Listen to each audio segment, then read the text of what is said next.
Community Unit School District Board of Education meeting. Can I have a roll call, please? Mr. Cerrone? Here. Dr. Martin? Here. Dr. Murillo? Here. Dr. Polak? Here. Miss Robinson? Present. Miss C? Here. Miss Wenmuth? Present. Okay. Let's all stand for the Pledge of Allegiance. Pledge of allegiance to the flag. To the republic for which it stands, one nation, under God, indivisible, with liberty and justice.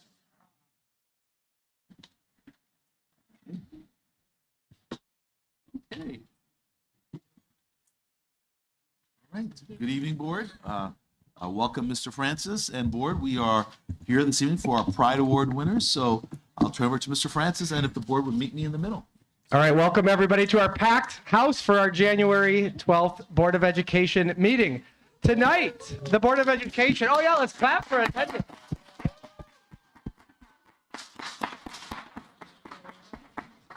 Tonight, the Board of Education acknowledges Pride winners from Grand Park, Homestead, Wolves Crossing, and Murphy Junior High for the month of January. Pride stands for proudly recognizing individuals demonstrating excellence. The Board of Education began this program 10 years ago to recognize, promote, and celebrate the many contributions made by teachers and employees across our great district. We thank our generous district partners who support this program, which is presented by ServBank and supported by donations from Chick-fil-A, Culver's Imagination Print and Design, Huntington Learning Center, The Scoop, KCT Credit Union, Texas Roadhouse, and 113 Main. Your contributions make this program successful. We would also like to thank all those who nominated individuals for consideration. Each nominee has been recognized with a certificate. Awardees, after your name is called and we share your nomination, please come forward to be congratulated by the board and Dr. Kilgotti. And please stay up front until the rest of the individuals from your school have been called up. Our first school for the night is Grand Park Elementary School.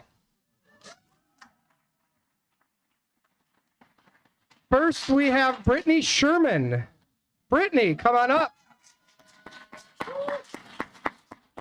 Brittany is student-centered, and her approach has allowed her to create a classroom culture where all can thrive. She conducts herself with a high level of integrity and holds both herself and her students to high standards. Her collaboration with all stakeholders ensures the educational success for each student.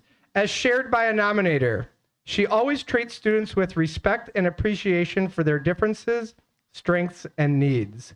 Congratulations, Brittany. Next up, we have Lindsay Kadich.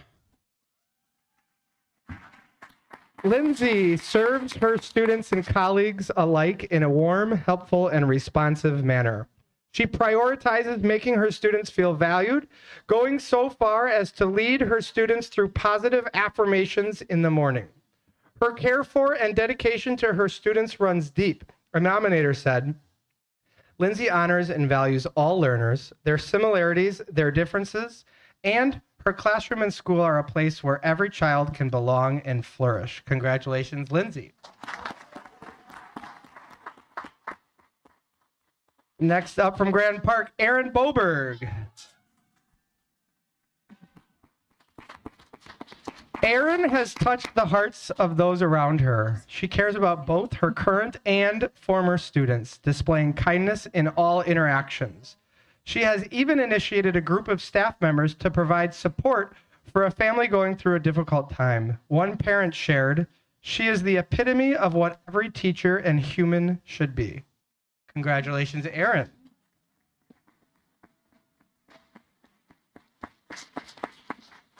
All right, at this time, any building administrators, Mr. Smith, come on up.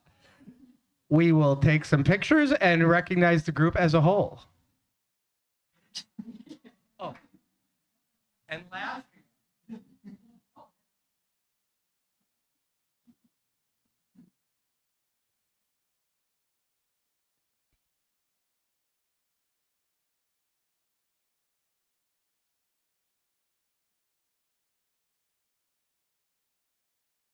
All right, congratulations, Grand Park.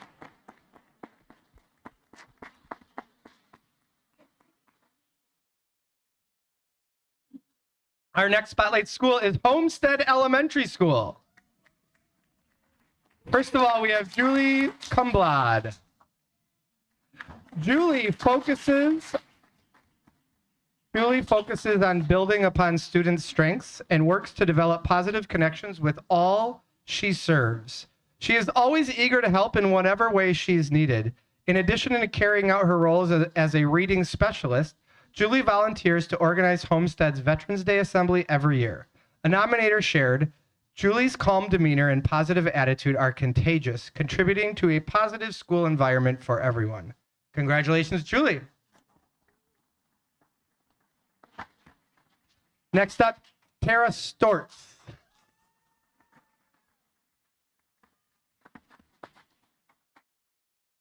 Tara demonstrates excellence in all she does, striving to create a positive and inclusive learning environment where students feel encouraged to succeed.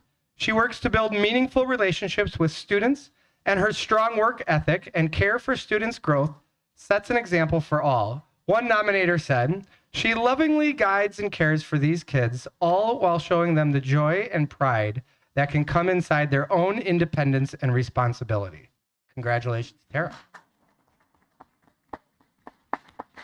And finally, from Homestead, Laura Fitzpatrick. Laura's care for both students and staff is appreciated by those around her. She's quick to comfort students who visit the health office and always follows up to see how they're feeling.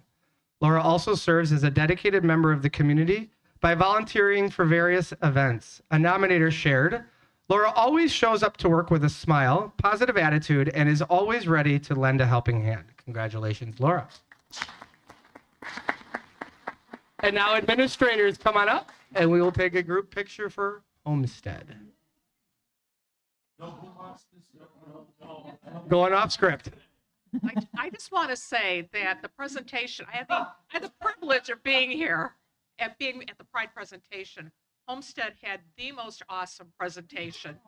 I mean, we were followed by music. We were like a band. It was amazing.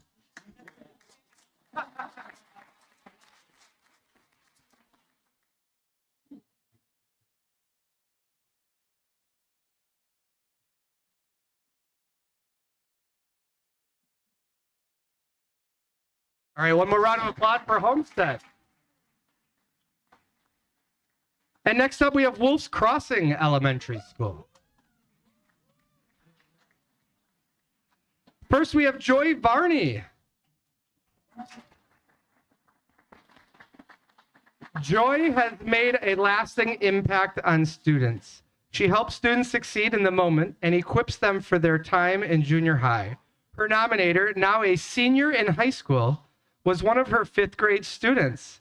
This student wrote, from critical thinking skills to life lessons that went far beyond the classroom, Mrs. Varney shaped me not only as a student, but as a person. Congratulations, Joy. Next up, Diana Cavillo. Deanna works hard to support the learning of dual language students and beyond. She shares her ideas with others and is invested in seeing her colleagues improve. Additionally, her kindness and strong classroom management skills are admirable. As shared by a nominator, she is very professional and truly cares about the students' well-being, generously sharing everything that benefits the 1st grade teams. Congratulations. Next up, we have Beatrice Dillman.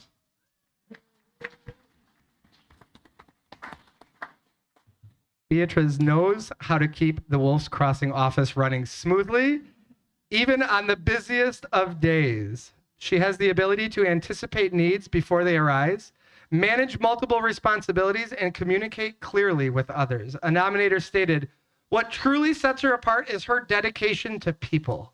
She welcomes everyone with patience and kindness, listens without judgment, and brings calm to stressful moments. Congratulations.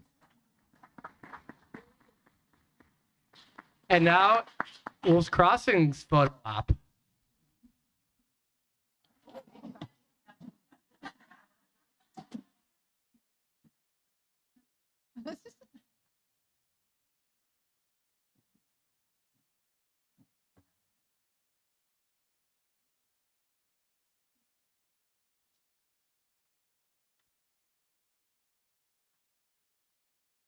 Congratulations, Wolf Crossing.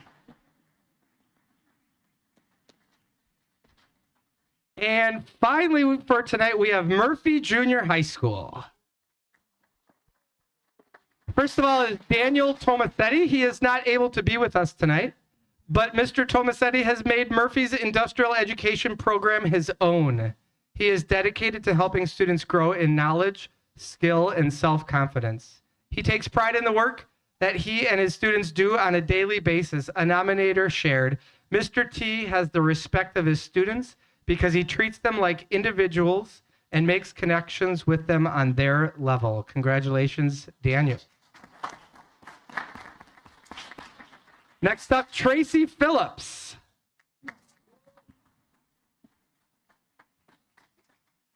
Tracy makes it a priority to serve her students, especially if they are struggling with the content areas they're learning. She wants to see her students succeed. She also makes it a priority to connect with families. As shared by the parents of a student, our daughter went from being intimidated by this class to it being one of her favorite classes. Congratulations, Tracy. Next up, we have Martha Calvillo. Martha works to support students in all areas of life, both in and outside of the classroom.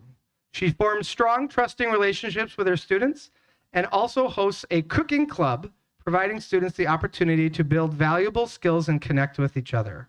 As stated by one of her nominators, her compassion, professionalism, and positive presence make a lasting impact on students, colleagues, and families alike. Congratulations, Martha.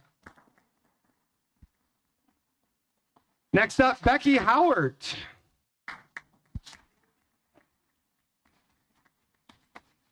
Becky's innovative hands-on learning experiences allow students to easily engage with class content.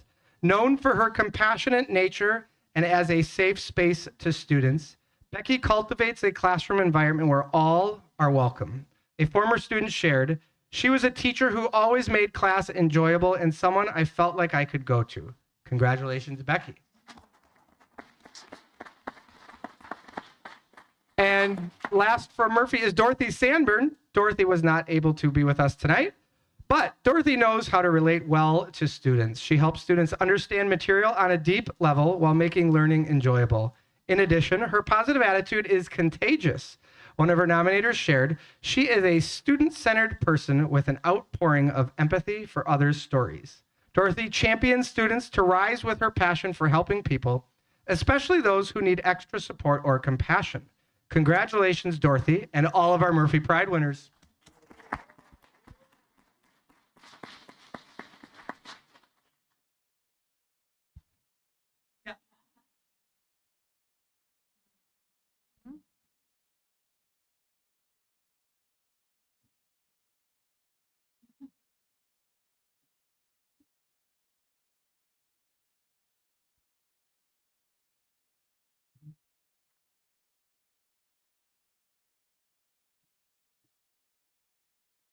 All right, let's have one final round of applause for Murphy and all of our amazing Pride winners for the month of January. Honorees, please proceed out into the hall, gathering at the landing of the stairs for one large group photo.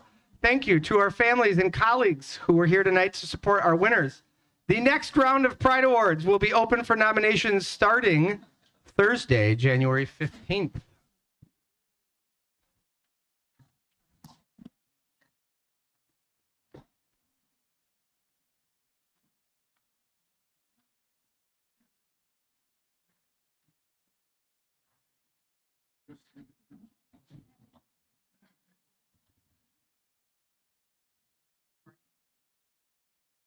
Are you okay?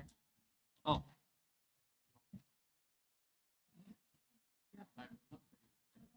okay.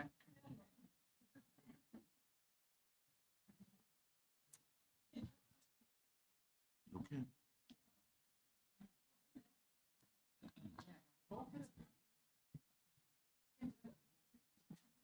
Right. We're going to move to presentation 5.1 for the Oswego East High School Performing Arts Center update. We've asked, thank you, Mr. President.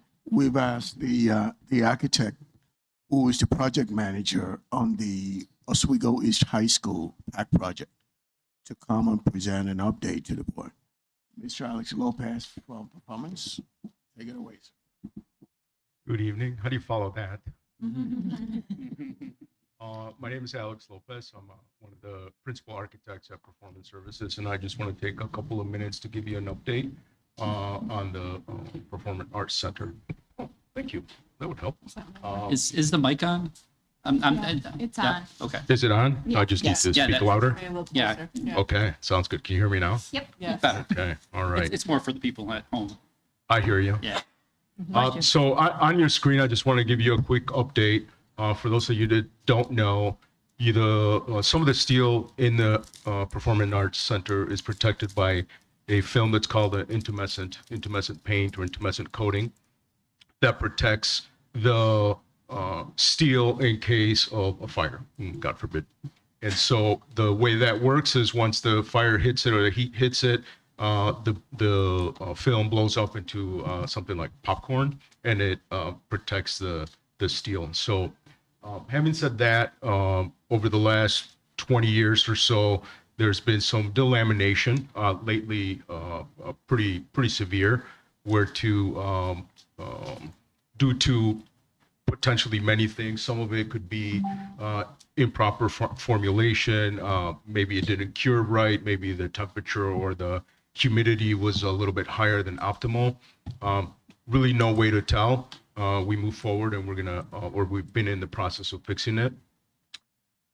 One of the things that we had to do is strip the entire area, meaning the acoustical ceiling tile, the electrical fixtures, any devices that are in there, and most of them were going to ended up in the garbage because we're going to replace them with new systems.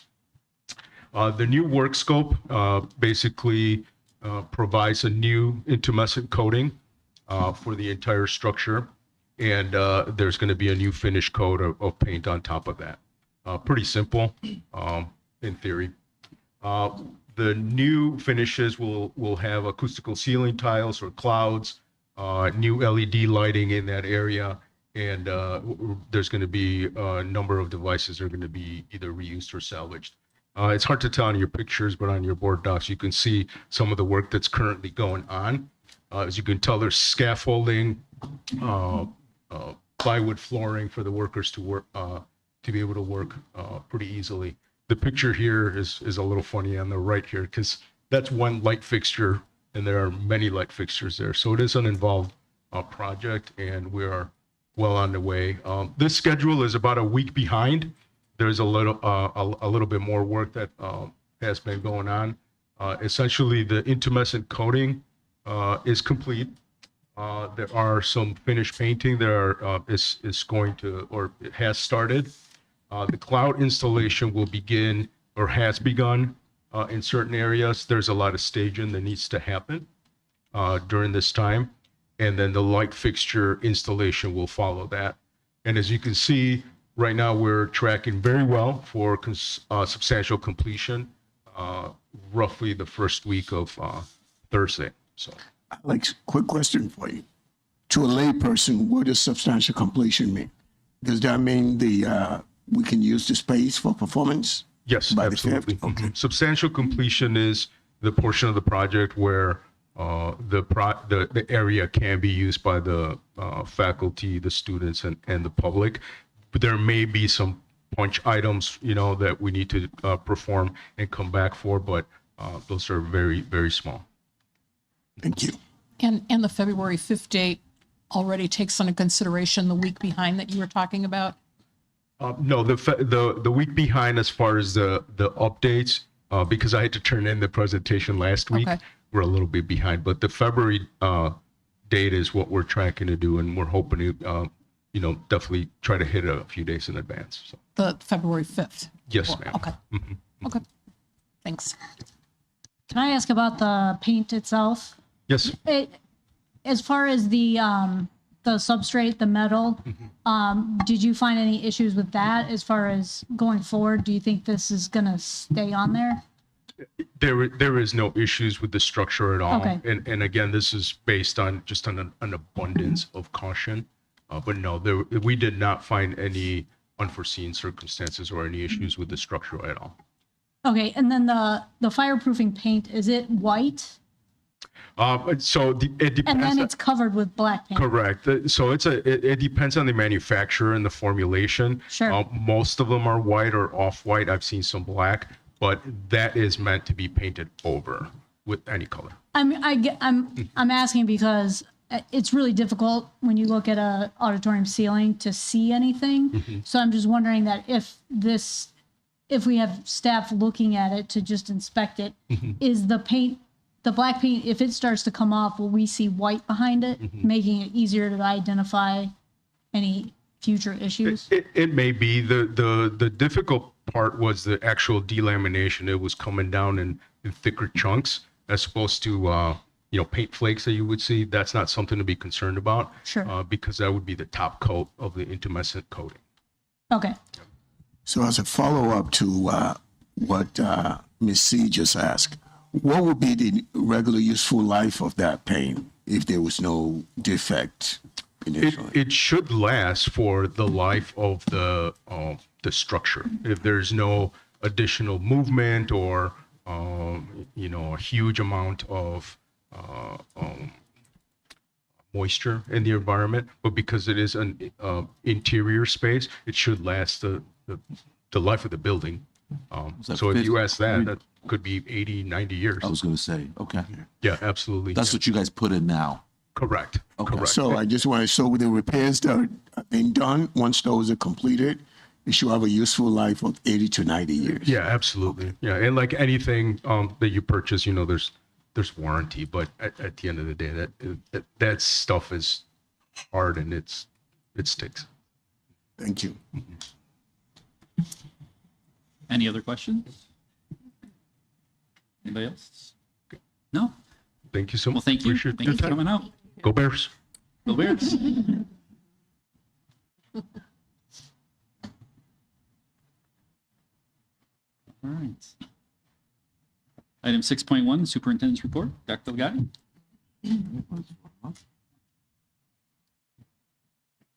So I'm actually going to invite the board to start. We're going to do it in reverse. We're in the new year. So I'm going to invite the board to share the shout outs that we have of some good news, and then I'll wrap up with some of my comments. So Sure. I'd like the board to start. I'll go ahead and start about our basketball program. So our crosstown basketball games took place last Friday. Congratulations to OHS for winning the boys varsity game and to OEHS for winning the girls varsity, boys sophomore, girls junior varsity, and boys freshman A and B games. Such a great tradition. Cool. Garrett Forward Robotics kickoff event this past weekend was a success. The team is heading into a new season with new goals, feeling excited about what the future holds. Good luck to the team in the season ahead. Elizabeth Stofers, principal of Hunt Club Elementary, has been named a 2026 Elementary School Principal of the Year by the Illinois Principals Association. She is joined by elementary principals from across the state in receiving this award for their respective regions. Congratulations on this achievement, Mrs. Stofers. Coach Brian Cooney of Oswego High School had the honor of coaching the Navy All-American Bowl in San Antonio this past weekend. He served as the linebackers coach and defensive coordinator for the West. Sorry about that. Congratulations to Coach Cooney on this achievement. Congratulations. Rachel Maxwell, band teacher at Trauber Junior High, is being recognized by the Illinois Music Education Association as a recipient of the Mary Hoffman Award of Excellence. She will be receiving her award at the Illinois Music Educators State Conference later this month. Congratulations, Rachel.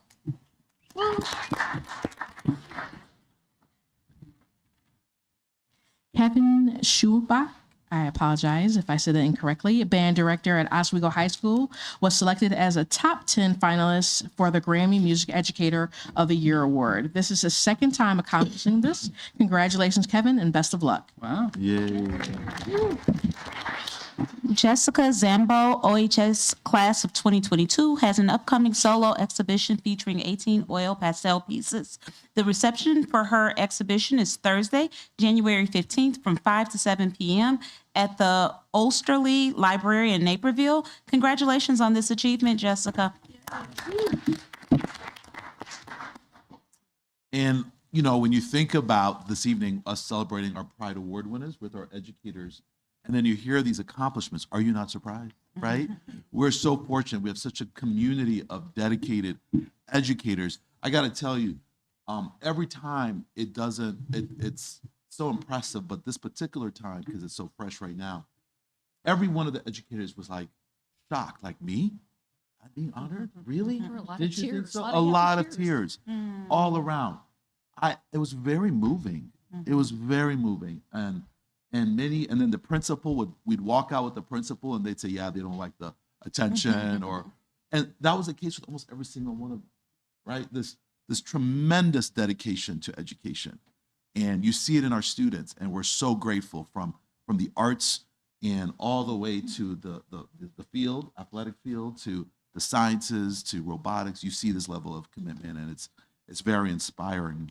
And with that, it's refreshing, right? So welcome back from the board from winter break. I hope everyone had a restful period and time to recharge and spend time with family this holiday season. I wanna bring our attention. So I want to think it was right before the break we heard news that the IHSA. So this is not the best news, but we're going to take it on. The effect of this coming fall, cooperative team sports are going to be with a combined enrollment of 3,500. That these will no longer be eligible in the IHSA for our state series team awards. So in our district, we have a number of co-op sports that we're very proud of, from swim team to bowling to not bowling, sorry, gymnastics, golf. These are really incredible opportunities where our schools come together to show the best of who they are. And this has this new restriction will directly affect our teams that are competing cooperatively. And through the collaboration between the two high schools, we can offer great opportunities, which this would start to try to break that. Our athletic directors, our high school leaders, we have board members kind of pulling in their energy around this. We've been meeting with other impacted schools, and we are going to be advocating. So I want to share this message with the community. We are going to mount some advocacy work around this. We will keep you informed as this moves forward, but I want you to know, and I want our athletes to know, that we know this is a concern to you, and we are going to be working. We as a adult community are going to be working to bring this attention up, because we really see this as it could really harm the spirit at the very minimum of collaboration between our two schools, and we just don't want to get in the way of that. So whatever the reasons might be, I'm sure somebody had some reasons. We don't agree with them, and we're going to work on it. So we've got some plans in the works.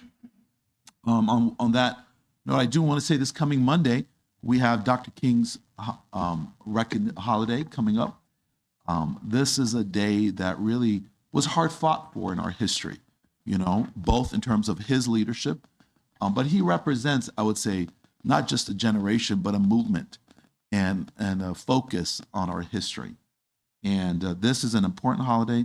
We think of it not just as a day off, but a day of service, of remembrance.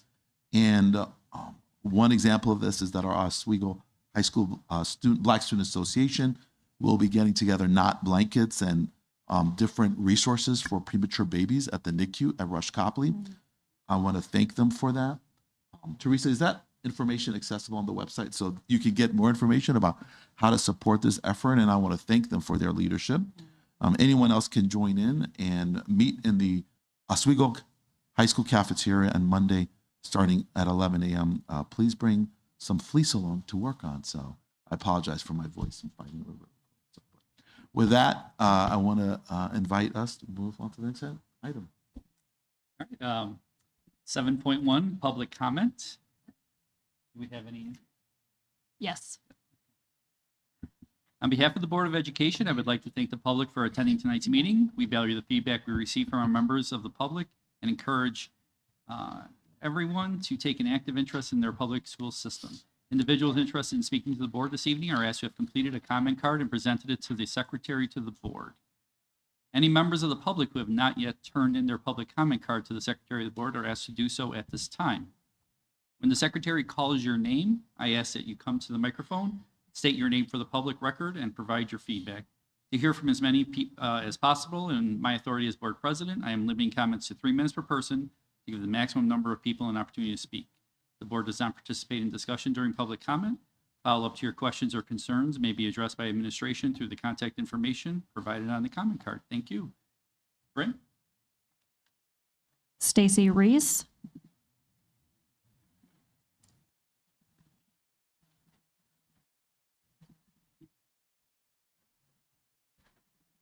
Can you hear me? Not yet. Not yet. Can you hear me Oh. now? Yes. Okay. Yeah. Good evening, members of the board, administrators, and most importantly, the cast and crew of the Oswego East High School Winter Play, Heaven Can Wait, that are in the audience, along with a bunch of supporters, which is why I'm here to talk to you. My name is Stacy Reese. I am a 20-year resident of Oswego, and I believe I'm in my 16th consecutive year of having a child in this school district. So I want to talk to you about the rescheduling of the Oswego East Winter Show, which usually takes place the end of January, but because of the presentation you just saw and things you couldn't control, the show got moved. And instead of getting moved to a weekend performance, which is usually a Thursday, Friday, Saturday, and it's very well attended. I've been going to these performances for 4 years, and it allows members of the community to come. It allows out-of-town folks to come, and that pack is full on Friday and Saturday, and they put on a heck of a show. But this year, because of the delay and the pushback, which I know happens with construction and you can't help it, the show got relegated to a Wednesday, Thursday performance, which really shortchanges these kids who are your varsity theater group to really put on the show that they intended. And I do know that there are 2 dance competitions scheduled in February, which are not district sponsored. So what I would ask of you, and I do have a handout, I don't know if it was Pat's. We got it. We got 'em. Okay, fantastic. It's a policy you're already probably well aware of, but just to refresh your recollection. Policy 8.20, which is community use of school facilities, specifically says that the use of school facilities for school purposes has precedence over all other uses, which I think is something I really need the administration to take into consideration. I, like you, am also an elected official. I serve as a trustee at Waubonsee Community College, so I understand the fiduciary duty. I understand the stewardship of the tax dollars. And first and foremost, whenever we as a board or administrators look at a decision, it's based upon, number 1, the students, because that's why we're here. And number 2, what is my fiduciary duty and what is my stewardship? And I think in this case, in my opinion, humble opinion, this is an easy decision based upon a policy that you already have in place to reschedule one of the dance competitions and move this show where it belongs. Thank you for your time and your attention. Thank you. Thank you. Thank you. Thank you. Read the next person. Rachel Keys.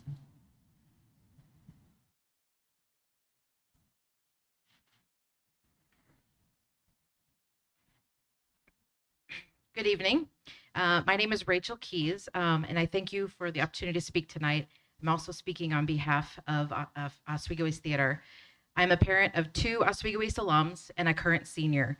I've had kids in SD308 for 15 years, Oswego East for 10 years, and East Theater for 8 years.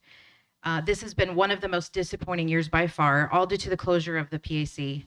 Concerts held in gyms with terrible acoustics or at a different school, theater students forced to transport costumes, sets, and technology to a middle school and then have to perform in that small venue to a greatly reduced audience.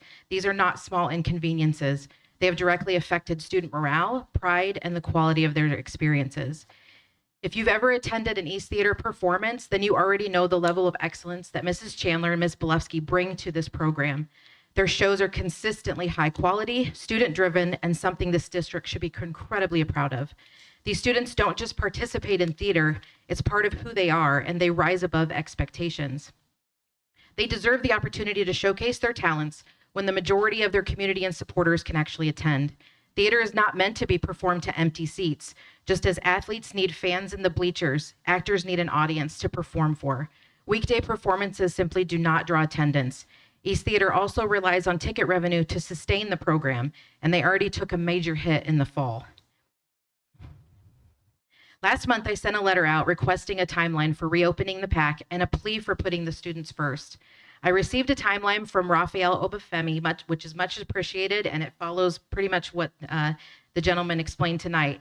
But also in Mr. Obafemi's response, he stated, and I quote here, "We also recognize the need to prioritize our students in all scheduling decisions. As we continue to shift events to alternate spaces, we are working to ensure that our performing arts programs receive the strongest possible support and the highest priority in rescheduling and facility use," end quote.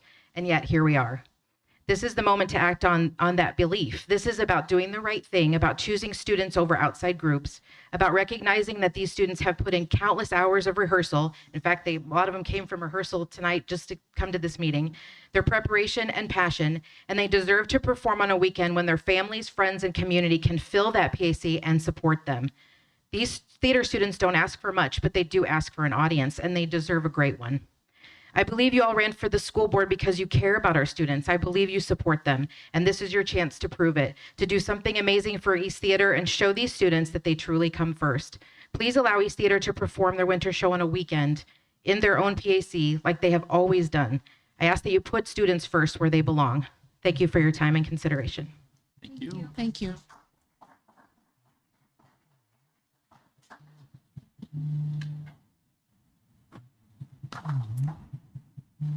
Leah Gullett. Hello. Hi, my name is Leah Gullett. I'm a senior at Oswego East High School and have been a dedicated member of the International Thespian Honor Society all 4 years of high school. I'm here to address the decision to give the weekend to an external dance competition over the Oswego East Theater program. This year, with the PAC under construction, our fall play was performed at Benarsic Junior High, which was especially upsetting for me because I had the lead. But like our program always does, we cooperated and made the best show we could. Now, I don't know how many of you have attended an Oswego East Theater production before, but if you have, then you know how much time, effort, commitment, and love that is poured into making sure our performances are successful, meaningful, and reaches its intended audience. The weekend enables us to have our families and friends who work or live out of town come see the show.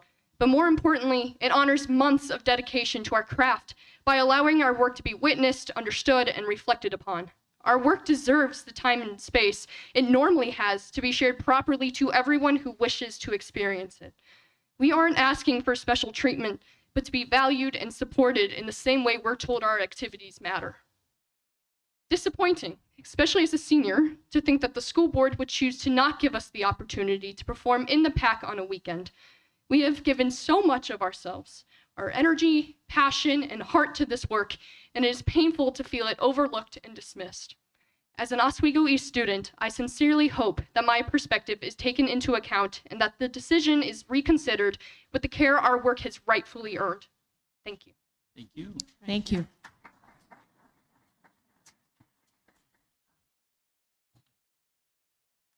Emily Keys.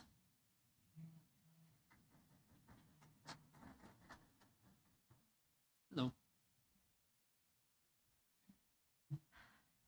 Hello, my name is Emily Keys, and I'm currently a senior here at Oswego East High School. I've been doing East Theater since my freshman year, as well as being an active member in the Thespian Honor Society. I've also been participating in theater for as long as I can remember.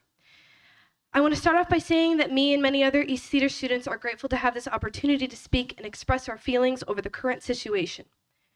Over the past months, not having the ability to perform or practice in the PAC has brought many emotions, not only for me, but for fellow theater, choir, and band students. The PAC being officially closed has brought many tears and lots of frustration. As a senior, I have performed in the PAC for all 4 years, and since I was young, I've always looked forward to performing on that big stage. To know that my last year here in high school, I could not perform on that stage during our first show this season was hard to overcome, as well as the prolonging of when it will reopen.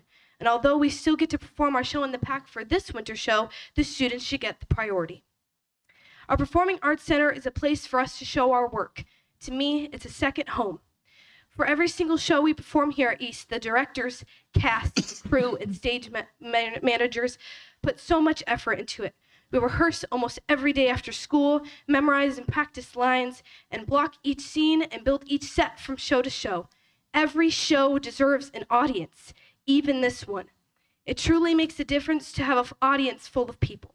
However, if the show performs on just the Wednesday and Thursday planned, many people are unable to attend, such as relatives, friends, other people who can only attend on the Friday and Saturday night show. So we want the show on a weekend not only because it is what we are used to, but because we deserve the full audience. I have 2 older siblings, one of which my sister who lives in Nashville, Tennessee, and cannot easily travel here on the weekdays. When I'm on stage, I think about who in the audience is watching me. My sister is one of those people, someone I watch for in the audience and run to when the show is over. I perform better when I know the people I love are there to support me, especially her. I not only for me, but for fellow peers, many of their family members and friends can only come on the weekend, and they deserve to be there. As a senior, this is one of the last times on this stage. We've put in months of hard work so far, not only for the applause, but to share our passion, to share our creativity, courage, and the story of the winter show, Heaven Can Wait. We are asking that you choose the students of Oswego East High School. We are important, and we deserve to showcase what we have created for everyone. Thank you. Thank you. Thank you.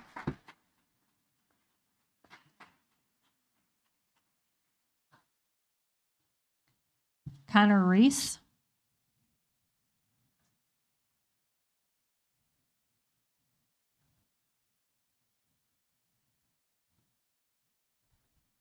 Hello, my name is Connor Reese. I'm also a senior at Oswego East High School. I have been in the East Theater program for 4 years now, and I serve as the drama captain for our program. As I'm sure you've heard so far, it's very clear to you how important the PAC is to us, considering like all these people that have showed up to this meeting. But I wanted to begin by sharing my story about what the PAC means to me. I used to dance for Storm Dance Alliance, a dance company right down the road, so naturally many of our competitions led us to the PAC and its stage. Little 7-year-old me didn't know at the time that this auditorium would eventually become my home. I remember the glory of winning awards, dancing my heart out, and most of all, having fun. As a choir student, I've also performed countless concerts on that stage. I know more than anyone how the PAC can be a sort of hub for celebrating the arts. That is why we've come here today to express how much a weekend performance would mean to the East Theater family. As I entered high school, terrified of all these new experiences, I found myself supported by theater and the people surrounding me. I've been acting all my life, but until I walked into the doors of the PAC, I never truly knew how it felt to express one of my passions in such a healthy and amazing way. Theater has become my life. As a senior in the program, as well as drama captain, it's been so fulfilling to hone my craft and forge these unbreakable bonds throughout my high school career. Specifically, our winter show this year holds the utmost importance to my fellow seniors. For many, this may be the last chance they have to showcase their talent on this stage, our home, as several people do not perform in a musical in the spring. That's why we deserve to have our talent showcased on our normal dates, Thursday, Friday, and Saturday, just like the seniors before us. We deserve to have our families in that audience, as they wouldn't be able to come to see us otherwise. For me, I know that their presence in their audience is crucial to making our hard work worth it. I act for myself, yes, but I act for those that I love. I act to show them my talent, to feel proud of my work, and I get up on that stage channeling the energy of everyone in that audience to make this show better than ever. I know many in our program feel the same. I love the feeling of giving my uncles, aunts, and cousins and friends the biggest hugs after the shows, but with the current dates, that won't be possible. It won't be possible for most of the actors in our play, not to mention the crew who put in the hard work to build the set. For the sake of our theater program, please consider moving the dates of our show in order to give us the appreciation we deserve. Allow us seniors to perform for one of the final times on all 3 nights on the very stage that we found our home. Thank you for your time. Thank you.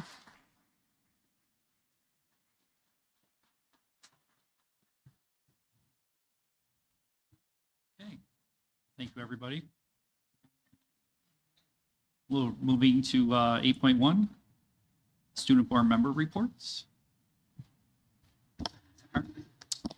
Hello, everybody. That was really beautiful. I'm so sorry. Like, I was really taken aback by all your emotions. I think I've obviously seen the arts. My friends are like a part of like the OPAC at Oswego High, and I think I've been here for your shows, and you guys are incredible students, and your words have brought me to tears. I'm so appreciative of the arts and having a student voice. I want to voice your concern, and I definitely think from the bottom of my heart that you guys will be able to get these dates approved because you guys are the people why me.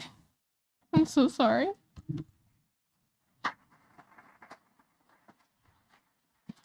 Your words have truly brought me to tears, and your art is so inspiring, and I've seen your work, and I hope you guys get the dates moved, and I really hope. I'm so sorry. You guys are just works of art, honestly. Oh, no, I love the arts. My friends, I see them act all the time during their musical plays and their fall plays, and I think you guys are amazing, and I truly see this happening for you guys, and I will fight for this for you because I will not take no as an answer as well. Thank you so much. You guys deserve a round of applause. Thank you. Wow, the emotions are up tonight. Already got my New Year's resolution out of here. Well, hello everyone. I hope everyone has had a great evening so far. I know I have. On behalf of the SSAC, we wanted to thank Ms. Spankowski, the assistant principal of Oswego East High School, that attended our last SSAC meeting. She provided us valuable perspective from her experience about talking about our lunch and learns. We have exciting news. We have found 2 official dates about our lunch and learns. We don't know yet which schools are going to be which date, but with the help of Ms. Pryor, who has excellent experience in this as well, we decided on late February on the 19th and then March 3rd, which our next Board of Education meeting, I believe, is on the 23rd. So we will come back with new updates. Right now we have over 18 clubs participating in our lunch and learns, and we are really excited to work with every club, especially the minorities such as BSA, LASSO, MSA, and other student-led organizations such as Student Council and Bionic, who are very excited to present to every teacher in our school building. We are holding these during lunch periods, which are 4th, 5th, 6th, and 7th.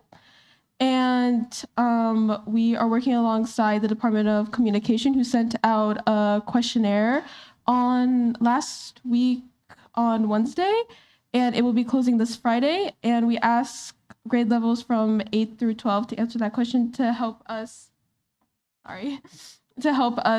prepare questions in the theme of our lunch and learn. And with all those updates, by our next SSAC meeting on the 22nd, we will finalize our plans and choose which school decides to work on the 19th or the 3rd. But by our next Board of Education meeting, we hope to have some results for you guys to share. Awesome. Thank you. And thank you for adding to the perspective. Of course. Thank you. 8.2, board committee reports.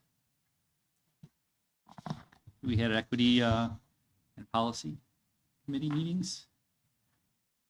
Would anybody like to summarize? I can real quick. So for the equity one, and teaching or equity learning and innovation.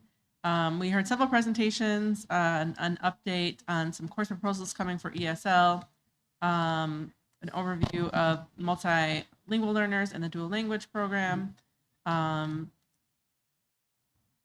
a wonderful presentation on our teacher residency and its impact, which I think we're going to be honoring some of those graduates at an upcoming meeting. Yes. So I'm excited about that. It's been a great program in our district. And then we had an opportunity to talk about the high school experience, and we had some good conversations about, what the academic experience looks like for our high school students, including supports, opportunities for coursework and redoing coursework and things like that. And so some great conversations. Great. Thank you. Yeah. Anybody want to add or move on to the policy? No, she did a wonderful job. I can touch on policy real quick if. Sure. Basically, what we reviewed in policy had to do with agency and law enforcement requests, which has come under quite a few changes based on, based on ICE, based on all sorts of different things happening today. So we did review that policy, which we were pretty much in agreement with it. So it'll be presented for first read for information later in this meeting. Mr. Bell actually put together a list of administrative procedures that would fall into place if and when policy 7150 goes into effect. I believe this is supposed to go into effect at the beginning of next school year, right? July 1st, okay. And it was really interesting to see how just because a policy is there, it can say one thing, but there's a whole list of procedures backing it, which kind of give you which gives you basically steps A, B, C, D, and kind of a flow chart of what happens. So that was pretty much the extent of the meeting, unless Erica, Amy? Nope. Okay, appreciate that. Move along to 8.3, board member comments. Did anybody want to share anything? Oh, I do. Well, And anybody I do else? too. Go ahead. Erica, I was gonna say, I always go. You go first this time. All right. Tomorrow, Epic is hosting another open gym night. It's at Churchill. It's from 6:30 to 7:30, and it is at door 12. And I believe they're going to have therapy dogs there. So if your kids like dogs, go and play in the gym and hang out with the puppies. The Oswego Wildcats are playing in their regional Special Olympics basketball tournament on Sunday in Cicero at Unity Junior High. And on Saturday, I was able to attend the Parent University for special education, and it was a really great experience. We had a choice of 4 breakout sessions. I happened to go to the one on working with the police, the different police agencies, and it was a really great conversation. A lot of our local agencies are opening up programs to work with special needs citizens, I guess, or people. So in case there's something that the police should know ahead of time to make any interaction that they have go smoother and be safer, they're open to getting that information to be able to use it in the future. It's all voluntary, and they also are sharing a lot of the information amongst each other to because we have so many different intersections of agencies. We also had a lot of exhibitors out here, and there was some really great groups there, and it was well run all around, and I look forward to next year. And that's Great. all I have. Yeah, I always enjoyed the parent universities. So if you see them coming, you should attend. Yeah, shout out to the staff that put it all together because they did a great job. Yeah. So I already kind of hijacked part of the Pride presentation, but I did want to point out the awesome presentation that was done at Homestead. So we won't talk about that anymore, except it was great. I want to just kind of thank some people real quick. I want to thank the admin and staff that attended the various luncheons that we had. Actually, since the last meeting, we spent some time at Long Beach, Old Post, and actually today we were at Prairie Point. We learned a lot. It's interesting because all 3 schools have a different perspective, if you will. We're all in the same district, but everybody's kind of got everybody's got their own unique personality. So it's really interesting to hear what the issues are at all the different schools, as well as what all the positive things are. So again, thank you to all the teachers and admin that took the time to have lunch with us and talk. The last thing I want to mention, hot topic, transportation. I had the opportunity prior to winter break to ride a couple buses. And just to kind of give you, I did special ed for Wolf's Crossing and for Thompson. I believe it's been a while. And I did gen ed for Trauber and Boulder Hill, which was really fun.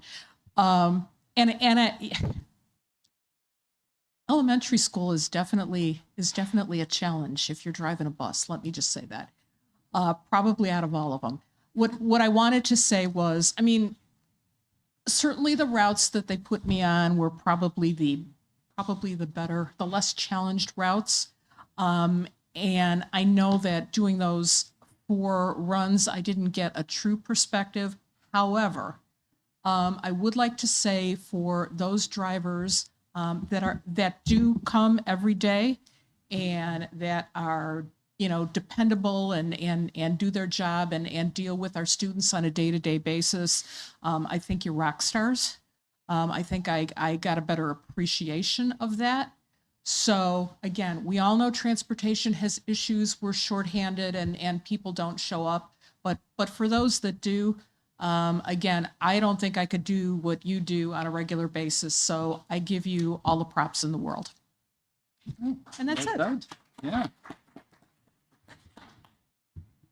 Randy, Amy, Heather? No? Okay. 9.1. Consent agenda. Can I have a motion to approve the consent agenda, please? I make a motion to be really confused. I make a motion to approve all items under consent, including 9.1 minutes from the Board of Education meeting on December 8th, 2025, open and closed sessions. 9.2 to acknowledge the FOIA requests received by the district. Second. Are there any questions on the consent agenda? No? Miss C? Aye. Dr. Polak? Aye. Miss Robinson? Aye. Dr. Martin? Aye. Mr. Cerrone? Aye. Miss Wenmouth? Aye. Dr. Murillo? Aye. Motion passes 7-0. 9.2, acknowledgement of freedom of information requests. That was the consent. We already Yeah. voted on I'm sorry. Yeah.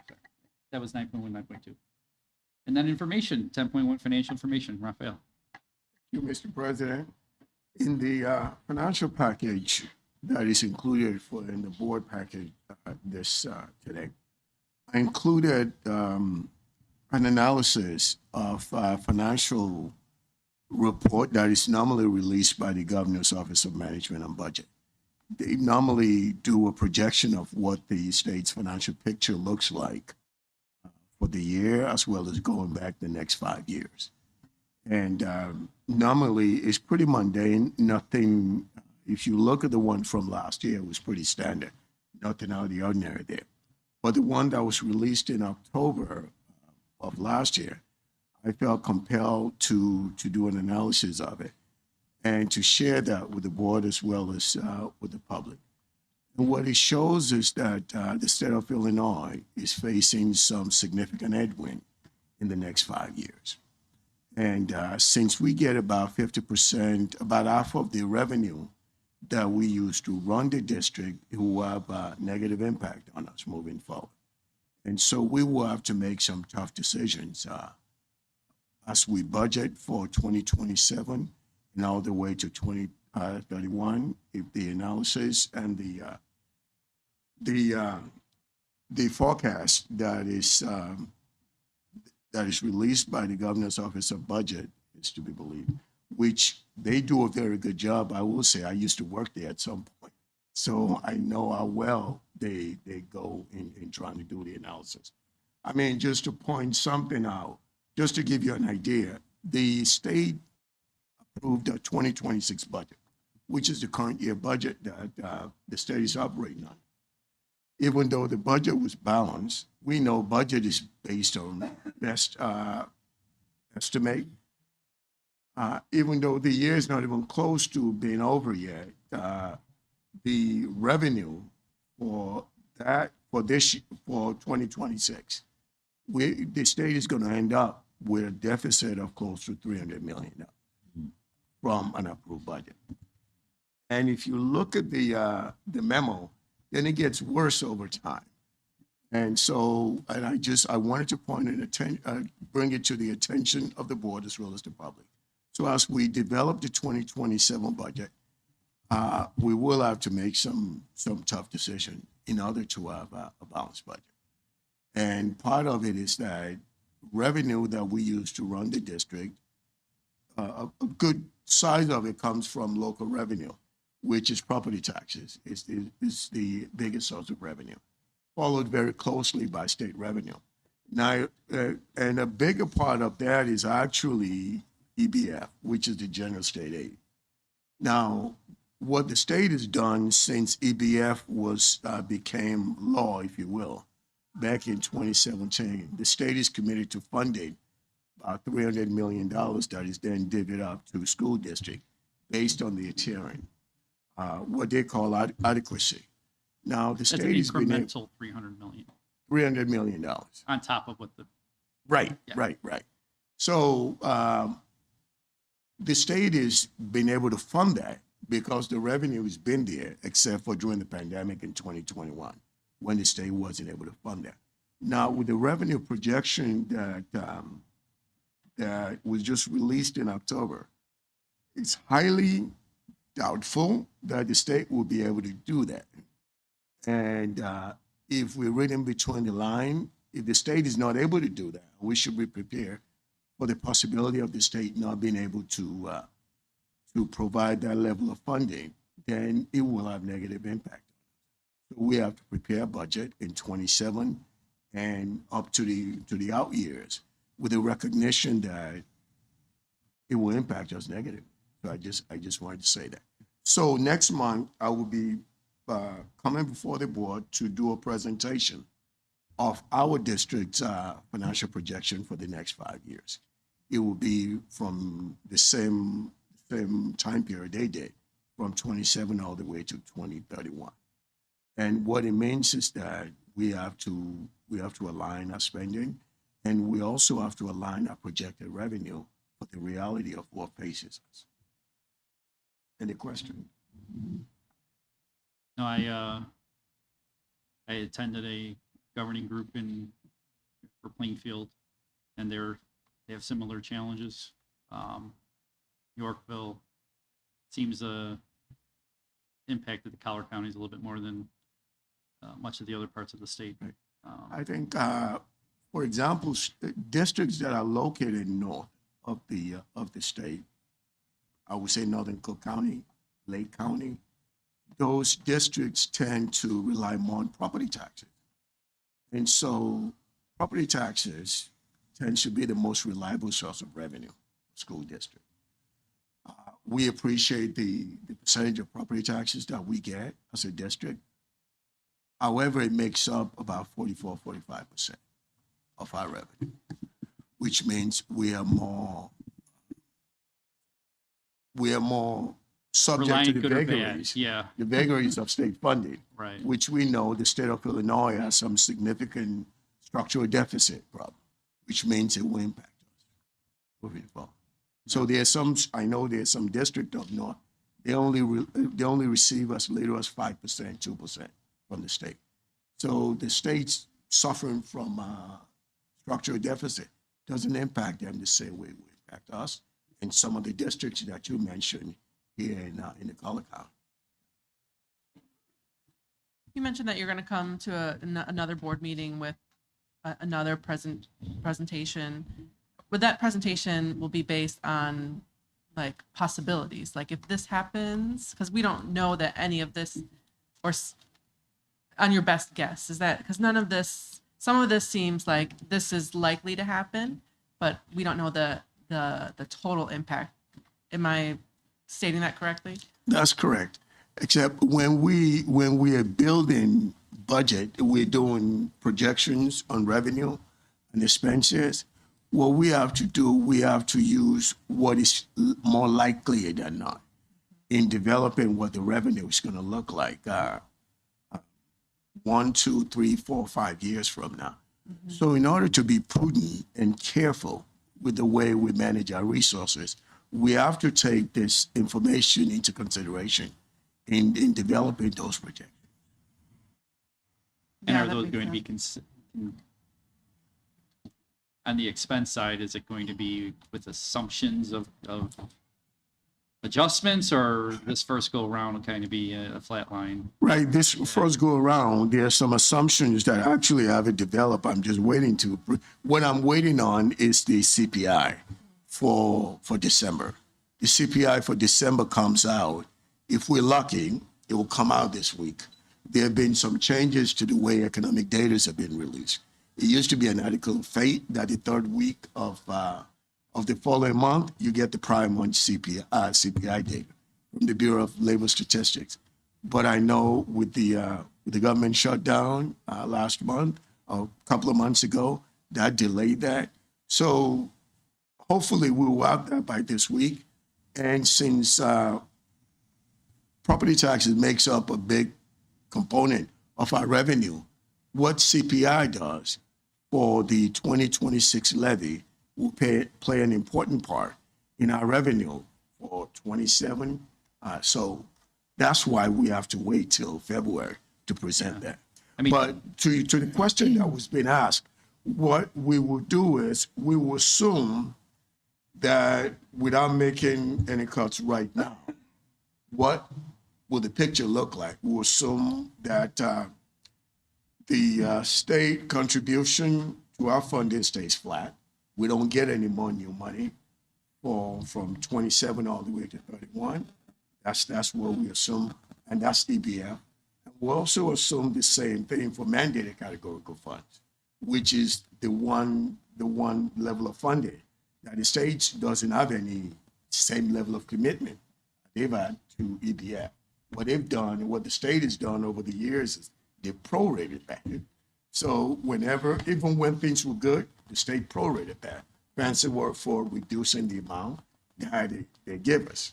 So now that things are looking a little tougher than it looked before, we anticipate that there will be more proration.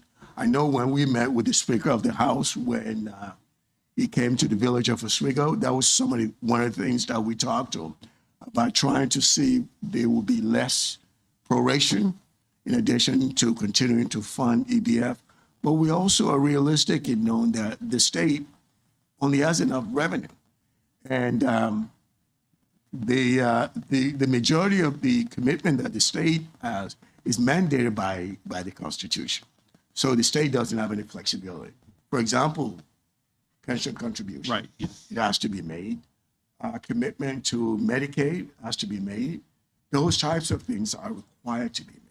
Now, mandated categorical funds, there's no provision in the Constitution that requires that to be done. Those are what you call discretionary funding. Funding for transportation, regular special ed, funding for pre-K, those types of funding, the state only, those are afterthoughts, unfortunately. Whenever everything else is being plugged, whatever's left over is what they provide for mandated categorical fund, even though the word said mandated. It says mandated, but it doesn't say how much that we'll get. Yeah, and we are also subject to market forces. We have contracts, we have to make sure we have teachers, Yeah, so if you look at the analysis here, what the state said is they expect annual revenue to go up 2.1, but projected expenditure is going up at 3.7. So right off the bat, there's an imbalance between. They're going to have to make some decisions on where they're going to spend their money. So the Let's projection. hope it's education, right? Right. So the projection that I will bring in February assumes we haven't made any cuts. We just make assumptions on revenue. Now, as we develop the budget, which we'll bring before the board in the spring, for 2027, then we'll make recommendation for reduction in expenditure. And what we're hoping is the board will give us direction as far as the priorities of the different options that we present to you all. And then you can say, we feel comfortable with this, we don't feel comfortable with it. This is how many times we hear about that over the years. So Am I right to say, if I say that the federal programs, although a much smaller portion of our budget, are, we might feel less confident in those in our current climate than previously. So that's also kind of like an unknown. Is that a good characterization? Absolutely. It actually is direct and indirect. Yeah. Direct, the money that we get directly from the federal government. For such things as IDEA, Title I, Title II, those are direct. And child nutritional services and SLP. Now, the one that is indirect, as most states get a significant amount of money from the federal government that flows to them, and then that we get part of it. Now, if the state doesn't get the amount of money that the state is expecting, that means the state will have to make cuts. So it will hit us in two ways, directly from the Fed and indirectly from flow through from the Fed to the state. So that we basically, will get. when you cut Medicaid and the state of Illinois picks it up, that's less money that Yes. we're, Yes. that's more money that they have to, allocate for that instead of schools, et cetera, et cetera. When I'll just offer a couple of comments, and I don't know if there's more questions, but when I was reading this memo, we've always, I feel, in my opinion, underfunded education, right? And not just in Illinois, but across the country. But as I was reading this, I was struck that, well, these are kind of outside, these are forces that we can't necessarily control. Like, we don't have control of these. They're not, a lot of them aren't positive when you think about cuts and things like that, but they're not something that we can necessarily control. What we have done, I feel, in the last, few years is gotten a better hold on what we can control. And Absolutely. Our fiscal responsibility, I think, is more sound than it was, 3 years ago. Think about we could just not name off some things, right? Like our entrance into the insurance collective, or whatever the name is for that, our work on some of our contracts, being able to negotiate a contract that allowed us to cut contracted services. So we've seen, what we can control internally. I think we can be proud of that. And now we're just going to have to respond to the things that we can continue that, and then also respond to the things that we can't control externally. Absolutely. I could not argue with that. That's a great assessment. And we will continue to do that. And what I always say is we have more control over expenditure. We depend on other people for revenue.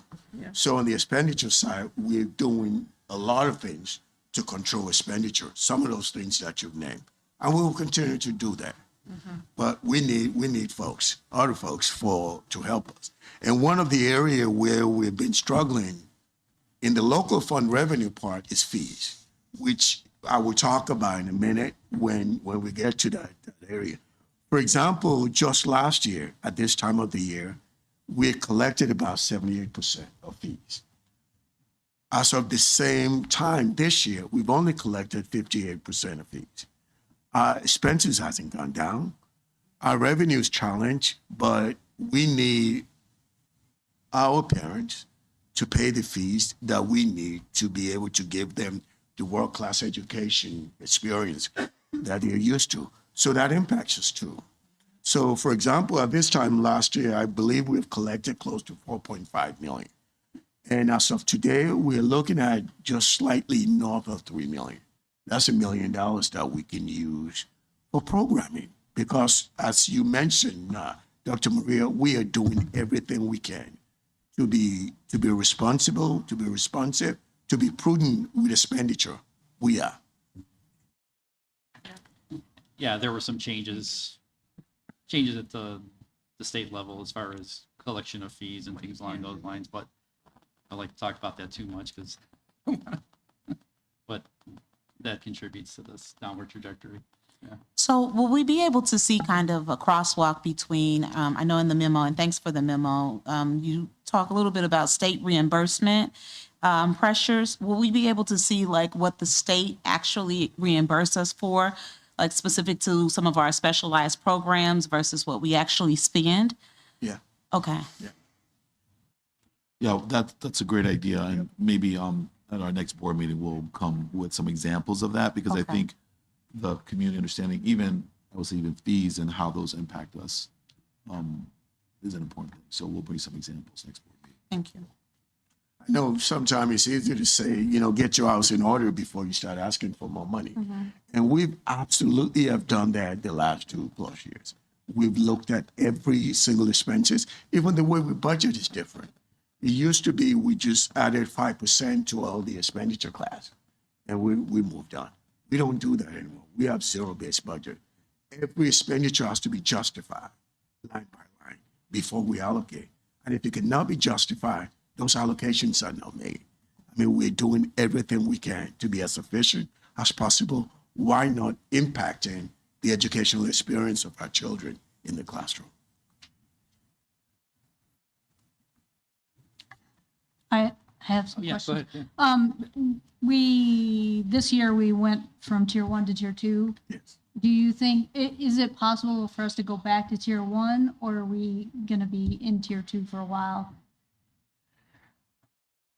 To be honest with you, I don't know. Okay. But if you want me to hazard a guess, which is what I'm going to do, I don't want anyone to hold me to something I say I don't know. But my guess will be that we'll probably be tier 2 for a bit now. Because the reason I'm asking the question is because it feels like if they don't increase the EBF, then the tier 1 schools are going to be impacted more than the tier 2 schools because we don't get as much of an increase in new funding anyway.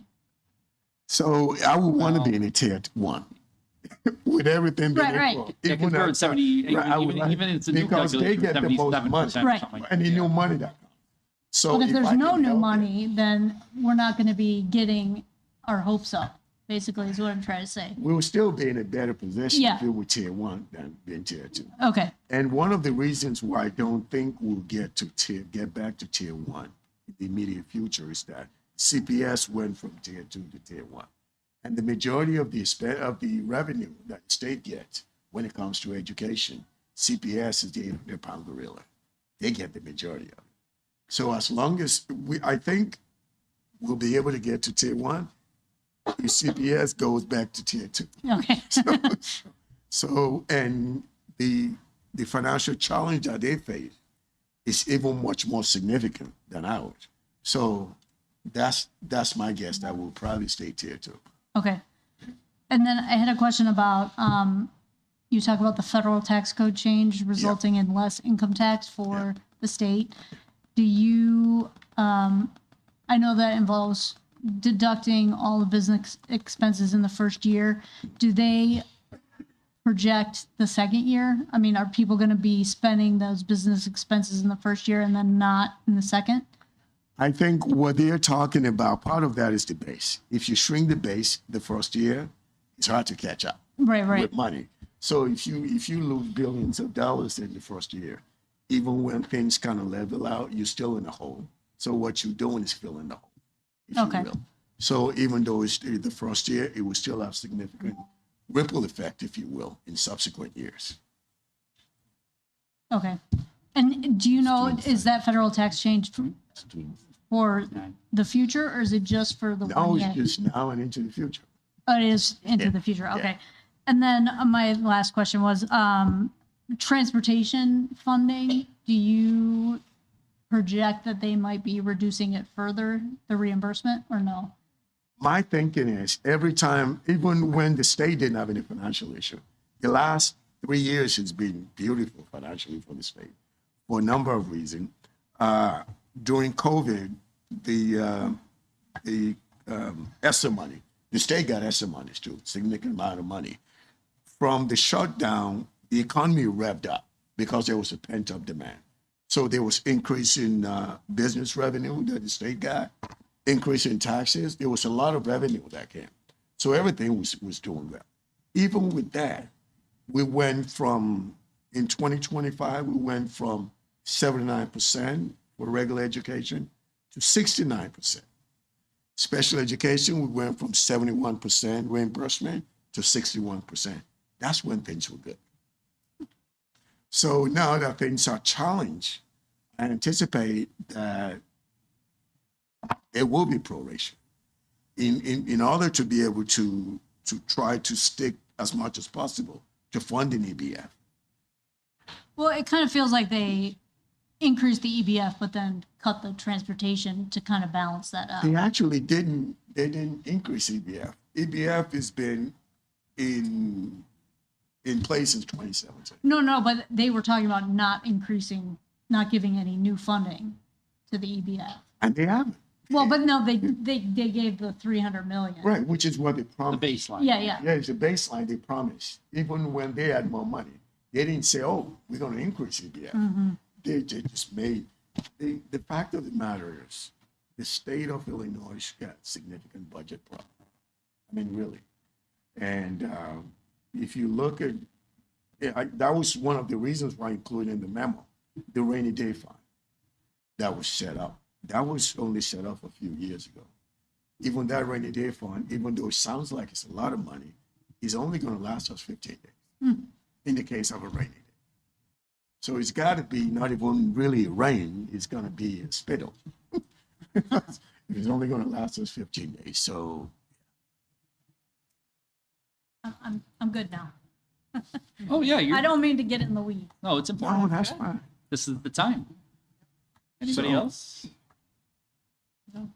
No? Okay. Okay. So there's a memo that I also shared that normally the monthly budget memo that shows how we're looking revenue compared to the same time last year. And if you saw the revenue, there was a decrease, and I suspect that's in local fund, that's got to do with the fees that we're not getting from our. Okay. And then the fund balance, this is all November, though, because we were in, the board meeting in December was so early. We didn't get our bank statements from the bank to be able to provide the financial. So this is at end of November. I just want to point that out. As of the end of November, we had about $119 million in fund balance. And right behind that, we have an investment statement. At the end of November, we had about close to $93 million invested in the bank. And then if you look at the next sets of data, it's comparing where we were at the end of November 25 to where we were at the end of November 24 as far as expenditure and revenue. And what I would say is we're tracking pretty close. If you look at the revenue, historical trend, total revenue, 23.75, and we are lower, right? Because of those things that I said. One key factor is the last 3 years we had ESSER, and ESSER is gone. And we also, we went from tier 1 to tier 2, so that impacts us. And so, and then if you look at the local funds, the local revenue, which, you know, property taxes, we're doing fine. It's the local contribution from fees that is impacted us.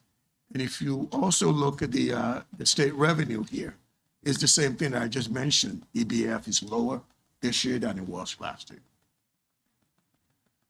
And on the expenditure side, we're actually doing pretty good.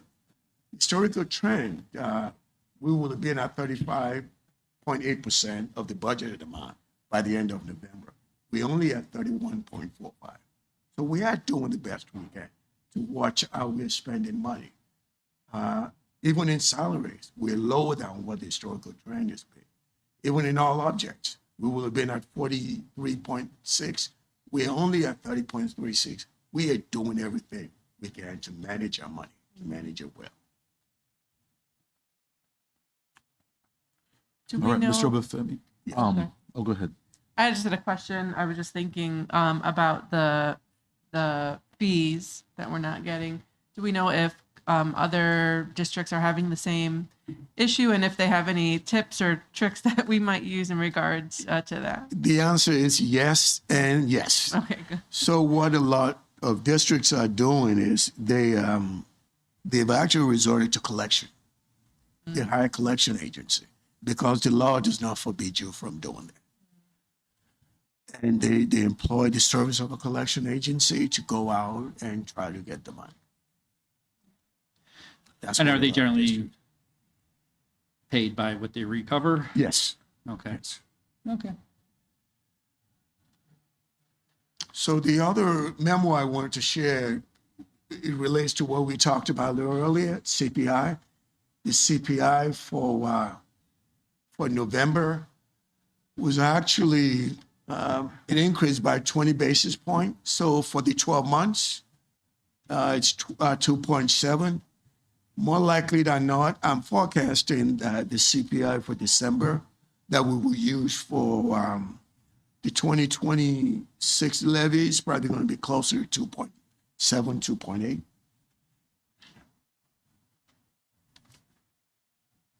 Mr. Obafemi, I'd like to, could we have because we have the student assignment presentation, and I know we'll be back to finances next president board. If it's okay, I'd like us to move, and then if there's additional questions, we can. But I want to just thank you for being so thorough. It's very timely and relevant to everything we're doing, and I want to thank you and your team. And I also want to thank really the district community for its attention to fiscal responsibility, which is what's yielding the report he gave tonight. So I want to thank everybody for that. Thank you, sir. Thank you. Thank you. Thank you.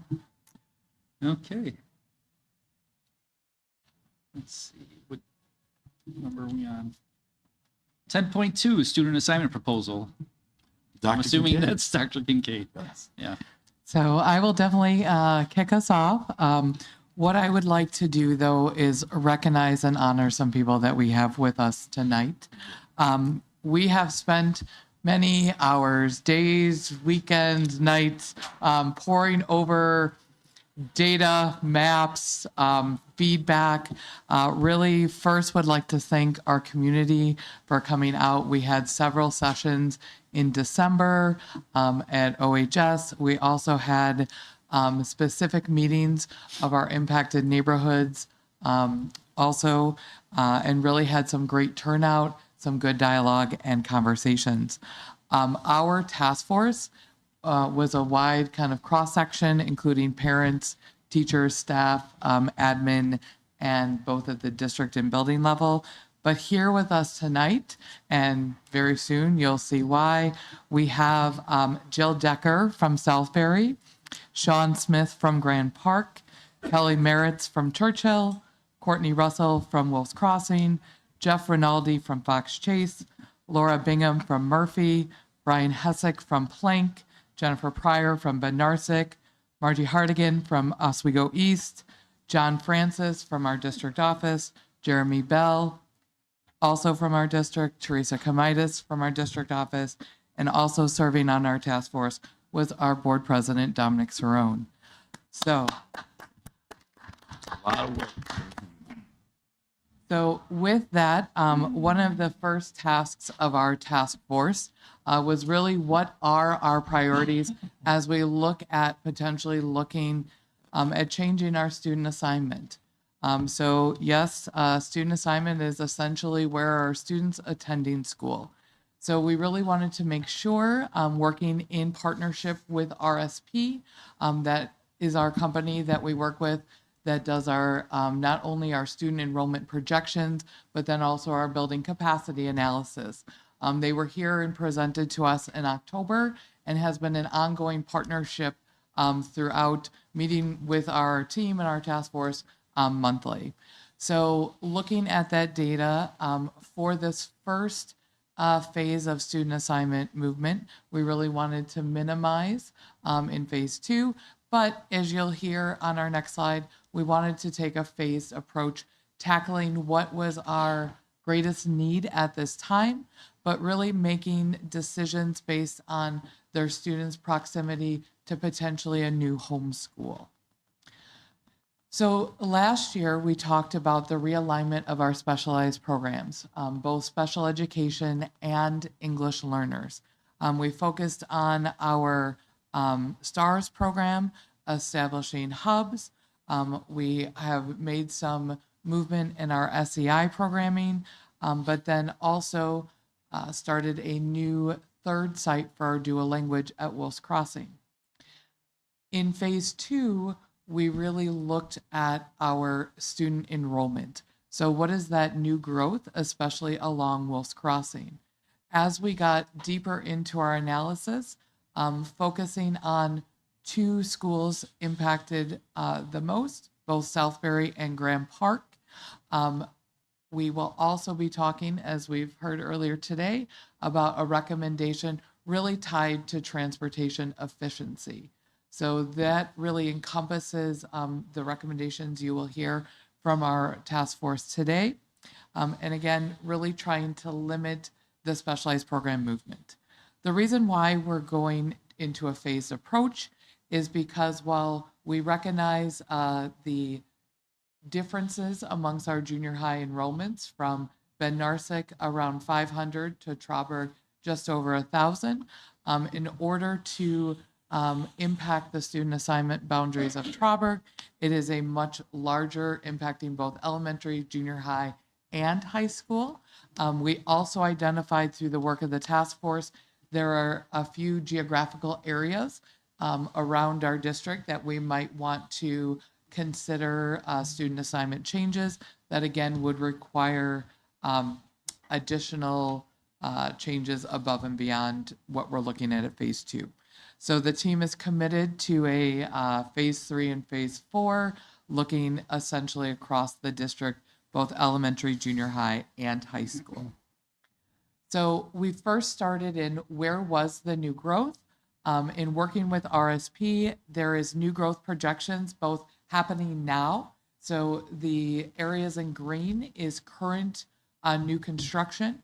The areas in yellow over the next potential 5 years. And then purple based on growth development and partnership with our local communities, potential growth over the next 10 years. As we talked about before, all of 3 schools that we currently have are in the top third geographically of our district, with Hunt Club, Murphy, and Grand Park resting in the middle third. But as you can see, most of our growth is in that middle to bottom third. Right now, Southbury, so you can see in green, is seeing the most impact in terms of new student enrollment on a weekly, sometimes daily basis. But very soon we will see an increase potentially at both Grand Park and Hunt Club. So even with this projected growth, RSP is projecting that we will still have sufficient room across our district in district capacity. It's just a matter of, do we have projections in the right areas of which we would have room in our corresponding schools.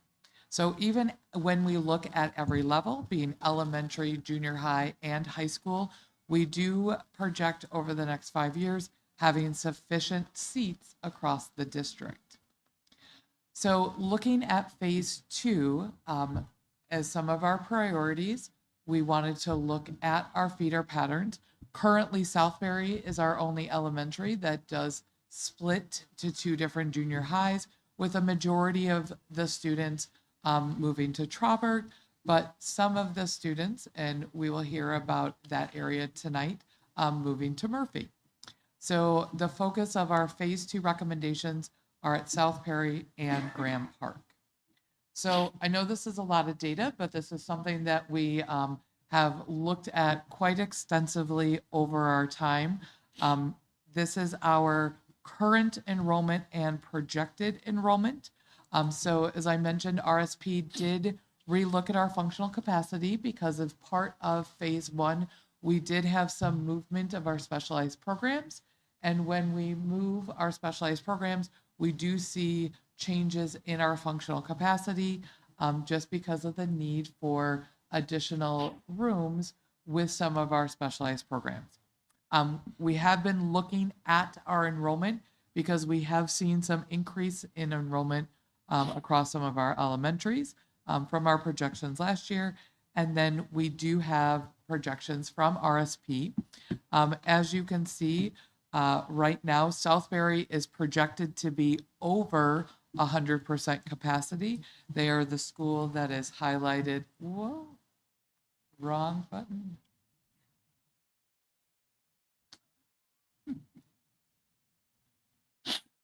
Okay, I seem to be going backwards. There we go. I apologize. Southbury highlighted in orange. While they are growing in terms of over the next 2 years, they are projected to be over capacity. Grand Park, while not projected to be over 100% capacity, still at the mid to high 90% in capacity. So when we take a look at our current class sizes from Grand Park and Southbury, a majority of our class sizes are in that mid to high 20%, while the schools that we are looking at for our recommendations, Wolf's Crossing and Churchill, are primarily in that low 20 students per section. So as a committee, what we did was we kind of talked about what happened, when deciding to make our recommendations. What do we have to consider when our schools are at or exceeding capacity? And everybody kind of came to the same conclusion. This is not an ideal educational environment. We have to start making decisions that impact our educational, not only space, but environment, and then also the delivery of our education, where sometimes we have to move our specials. While we already see some challenges, especially because some of our elementaries have what we have lovingly called cafegimatoriums, in which we have schools where they have shared space with the cafeteria and the gym. So during that middle part of the day, we're already trying to drop curtains, drop walls, and schedule PE and lunch at the same time. So some of our schools that are here tonight are already seeing challenges. As student population grows and sections grow, we have even more scheduling challenges. To the point where if we do not make any changes, you saw Southbury's enrollment projecting over 900, we would have no choice but to exceed the actual square footage of our building and approach some potential mobile units. So in partnership with RSP, what we are recommending in phase 2 are the following 5 recommendations. Our first recommendation is Auburn Lakes, which sits to the east of Route 30 between 111th and 119th. They historically have gone to Wolf's Crossing. In a previous student assignment move, they were moved to Grand Park. So the recommendation based on the proximity to Wolf's Crossing, so circled in red is Auburn Lakes. The arrow is pointing to the campus of Wolf's Crossing and Ben Narsic. The recommendation for elementary proposal number 1 is to move Auburn Lakes from Grand Park to Wolf's Crossing. Elementary proposal number 2 in red, which we consider in our work zone 4, because as we've talked about in previous meetings, we were looking at multiple zones along Wolf's Crossing. Zone 4, though, to the north is Wolf's Crossing, to the west is Harvey, to the south is 111th, and to the east is Route 30. It includes both Hudson Point and Evelyn Oswego off of Wolf's Crossing. The recommendation is they currently attend Southbury, so it would be to move from Southbury to Churchill, which geographically, proximity-wise, is about half the distance from that area of Zone 4. So from Churchill to, from Southbury to Churchill. Can you repeat that? Can you repeat that one more time? Yes. Is the distance, so the students are traveling half the distance with this proposal? Correct. Okay. Correct. So currently, in order to get from Zone 4 to their current attendance elementary, which is Southbury, they in fact drive past Churchill to get to Southbury. So that's where we might see some transportation efficiencies as well. We would definitely see some routes will be essentially cut in half time-wise. Okay. Yeah, and one of the questions that came up is why not go to Wolf's Crossing and Ben Narsic, and I think that's part of phase 3 and phase 4 considerations. So that makes it because there's some crazy things where Homestead's going to Grand Park or Murphy and things like that. So looking at this map, right here, the orange that you see, the sherbet color, this is currently the Southbury's boundary, which of course extends even further off the map. So as Mr. Cerrone just said, there is additional considerations as we watch the growth and development along Wolf's Crossing that we would be looking at also. This purplish color right here is currently the boundary of Grand Park. So the recommendation again is to move Zone 4 from Southbury to Churchill. Our third elementary proposal is what we have considered Orchard East. So it includes Redwood Oswego. So this is a boundary of Orchard Road on the west, Route 30 on the south, 34, thank you, I appreciate it. And then the northern boundary is Mill. So Redwood Oswego resides within this boundary. They currently travel to Hunt Club, which is further south. They would instead go to Fox Chase, which geographically is much closer to this area. So this is a transportation efficiency in terms of the distance traveled to elementary.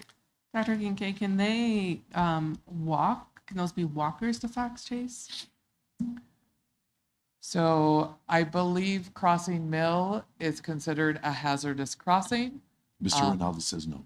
But so Mr. Rinaldi is telling me no. Okay. So thank you, Mr. Rinaldi. But the route would be much Do shorter. all of our students on the other side of Mill get bused over to Fox Chase? There's a crossing guard. Right by the, okay. So it's just if they're farther down Mill, probably. Maybe there's not It sidewalks doesn't look or like there's a connection between Yeah. the Just red wondering. to the. Because I live there. the So I know a little bit more. so all that other yellow that's all Hunt Club. Yeah. That's kind of So yeah, this is so much closer than Hunt Club. well, yeah. So Yeah, all that looking other So close, I areas. was wondering if they could walk. Looking at this map, so this yellow right here is Hunt Club. Hunt Club's boundary extends from 30 all the way down south of Caton Farm. So Hunt Club Elementary is one of the most geographically expansive areas. So that will be something that we will need to look at as we see growth, along the Collins corridor and, 111th, 119th, 127th, 135th along for Grand Park. So yes, we are quite aware. We did look at Orchard West, but then we decided that would need to be reexamined in phase 3. So those are our 3 elementary proposals. Moving on to junior high, aligned with elementary, thinking about our elementary to junior high to high school current alignment.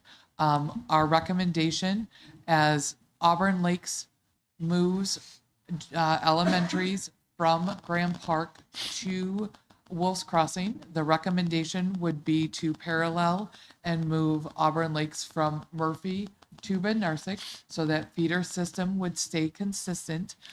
All of our recommendations tonight, both our elementary and junior high, there is no impact to high schools currently. So there will be no changes. All of these areas that we're discussing tonight are all aligned to the same high school at the beginning and at the end of our presentation.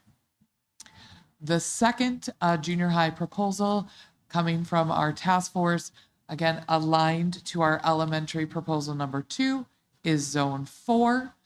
So it would be recommending Zone 4 to move from Murphy to Plank, which also is much closer, similar to the movement from Southbury to Churchill. That keeps their pattern the same? Correct. Yeah. Okay. Correct. So that was something that was prioritized. So by moving the elementary and junior high, it keeps the pattern consistent. It does then also decrease some of the split pattern from Southbury. It does not remove all of it, but it does decrease that percentage of split. So for this evening, those are our 5 proposals, 3 elementary and 2 junior high. So what that would do then is it would stretch out the time that we have with Southbury while you still see Southbury growing because there is growth still happening along Wills Crossing. We do not exceed capacity at Southbury now until year 5. So you will see more recommendations for Southbury in phase 3 and phase 4. We are not done with the recommendations. All phase 2 is done is kind of give us some breathing room for Southbury. But the recommendations do not put any other school over capacity, and it does bring Graham Park down out of that high 90% capacity. We will need to continue to watch the Graham Park and Hunt Club area as potential new growth comes, but that's part of the phase approach, looking at phase 3 and phase 4. So in terms of the impact on junior high, it brings the population of the 3 junior highs that we've been talking about, Graham Park, Murphy, and Plank, all definitely nowhere near our 90 to 100% capacity, but it does rebalance some of the student enrollment at those 3 junior highs. As I mentioned, it does not impact Trauberg, so that will be one of our focuses as we watch the growth to look at Trauberg for phase 3. So in terms of our students that are impacted by this, we did look at students currently enrolled geographically at Graham Park. Now, as we know, not everybody that lives in the geographical area attends that school because of special programs. They could attend a different school because of dual language or a specialized program. But the students that are currently attending Graham Park that would then be reassigned to Wolf's Crossing in kindergarten through 4th grade are 66 of them. Students that live geographically in Southbury currently attending Southbury, which then would be reassigned to Churchill, are 63. And of our 3rd recommendation, students currently, we have students living in the Hunt Club area that would be reassigned to Fox Chase is 5.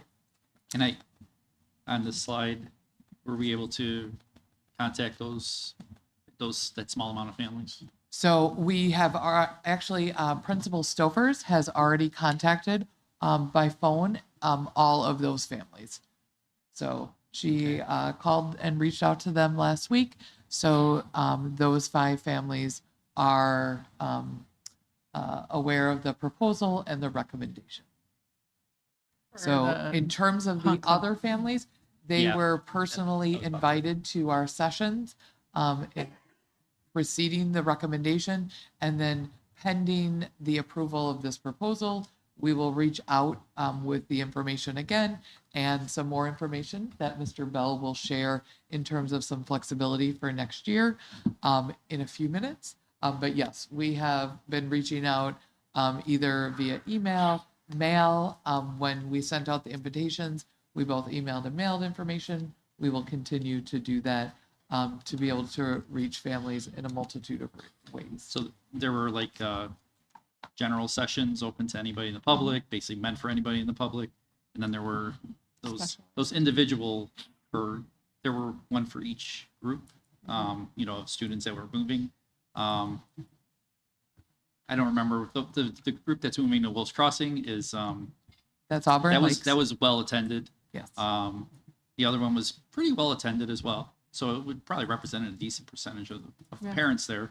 I heard a lot of the concerns. I mean, when it was all said and done, it felt like, everybody kind of understood that there's some value as well as, it's going to be hard for their students, and we need to make sure that we're taking care of them. It's never easy. It's never an easy change. I also note too, these are individual students, and so the number of families affected is probably less than that, considering you might have like a first grader and a fourth grader or something like that. So.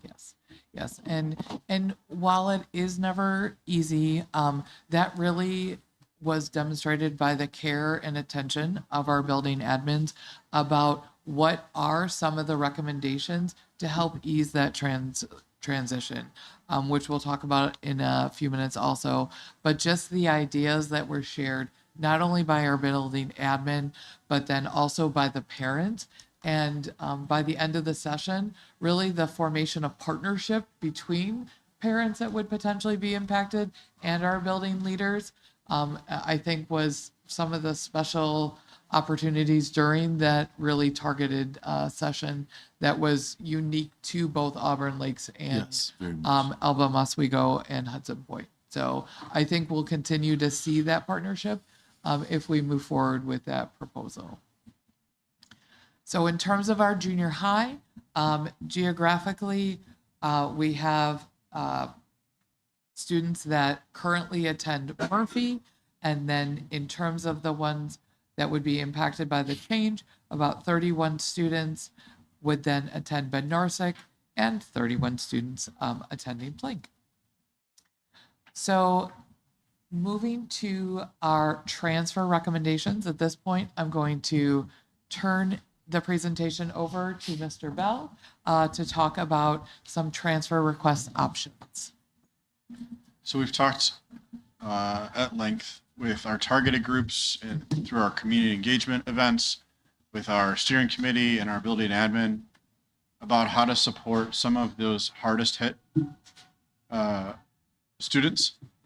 These, as we would like to think, are our current rising eighth graders, so your seventh graders, right, that have been attending the school for the entirety of their junior high career. So those rising eighth graders, and then same with our rising fifth graders, maybe those kids that have attended with us since they've been in kinder at that same building. And at the recommendation and the feedback, we were able to kind of consider what that would look like. So we have developed what's called a student assignment transfer request. This is for a 1 year only for those individual students that are impacted, that are rising eighth graders or rising fifth graders. We do currently have an attendance transfer request process. We do offer attendance exemptions for many reasons. There could be court proceedings, there could be some daycare things, there could be some any number of parenting agreements, any number of things that may provide us the need to offer an attendance exemption. In this case, this would be considered an attendance exemption because that family or that student would not be residing in that school's designated boundary. But we really wanted to tailor this to those rising eighth graders and those rising fifth graders. And so that student attendance transfer request would be open to those students. We would look for that to open at the conclusion of this proposal if it was approved for those students. And then we would close that pretty quickly so that we could make sure that those students get slotted in those necessary sections. Transportation for that student assignment transfer request would not be provided because it would be very difficult to route kids from one subdivision to two different school locations, and it would kind of negate that transportation efficiency and those things that we would be looking for. Moving forward one slide, you can see I had identified an attendance transfer request as an attendance exemption that already exists. We do this also for students maybe that attend a specialized program and have a sibling in a different school. So if I have a student that is a special education student and I have a third grader and a second grader, and my third grader attends STARS or Skills or another type of specialized program that is not their home school, and I want both of my children to attend together, that attendance transfer request could be applied for that sibling who is not in the specialized program, and we would honor that request. In this example, because we have a student assignment transfer request for those rising eighth graders or those rising fifth graders, if they have a sibling that may be in third grade maybe in second grade, maybe even in kindergarten.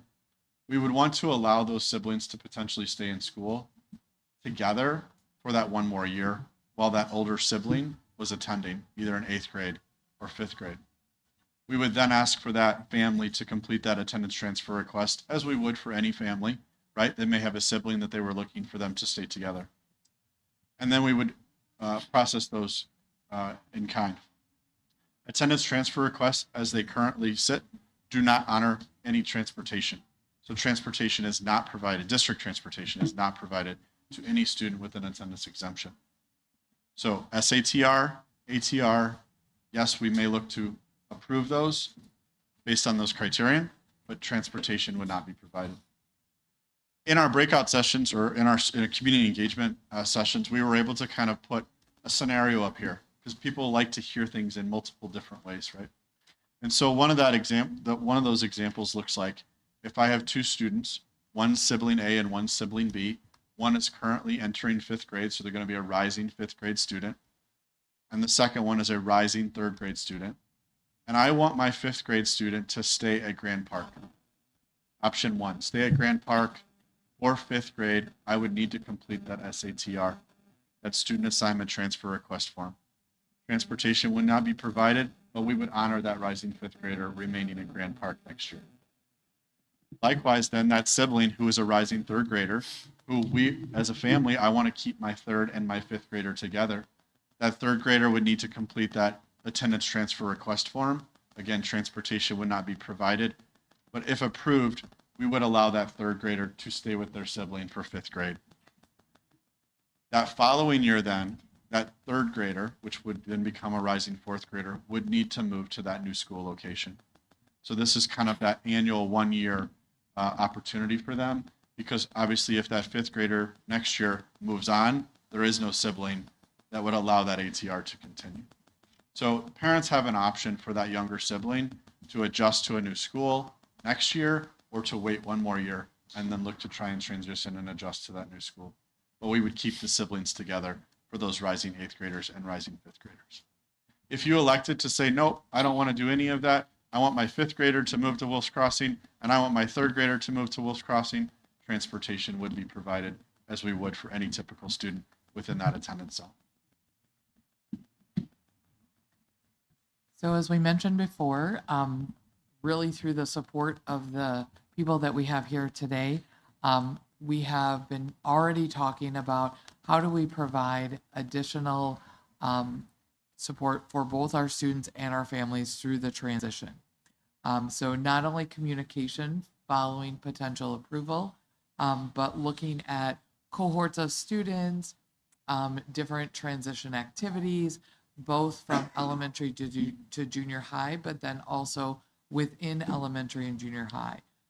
Opening the doors, some great examples, even from the parents were, potential pen pals or from our building, swag bags, just to start kickstart the connection that they feel with their new school. So one of the commitments that we wanted to make as a task force is these two areas, both Auburn Lakes and Zone 4, we would not be moving them again in phase 3 or phase 4. So any area included in phase 2 would not move again. So as you saw from the very beginning, we're looking at a student assignment transition taking a few years really to be able to monitor the growth, but then to realign based on that growth. So looking at our next steps, as Mr. Bell mentioned, we have some pretty quick turnaround timelines for these assignment transfer requests. And the reason why is because we launch new student enrollment in February. And in February, we're finalizing both at the district level and at the building level staffing for next year. So we want to make sure that we have good communication to any new family starting in our district about what school that they're attending, and that we're also staffing our buildings according to where our students will be attending. So As you see, we're here tonight just to prevent the information and recommendation from the task force, and then we would be looking for action on the 26th on our 5 proposals so that we can then launch our student assignment transfer request to then provide our information to our buildings in regards to the decision of our families either to submit a student assignment transfer request or to transfer to the new recommended building.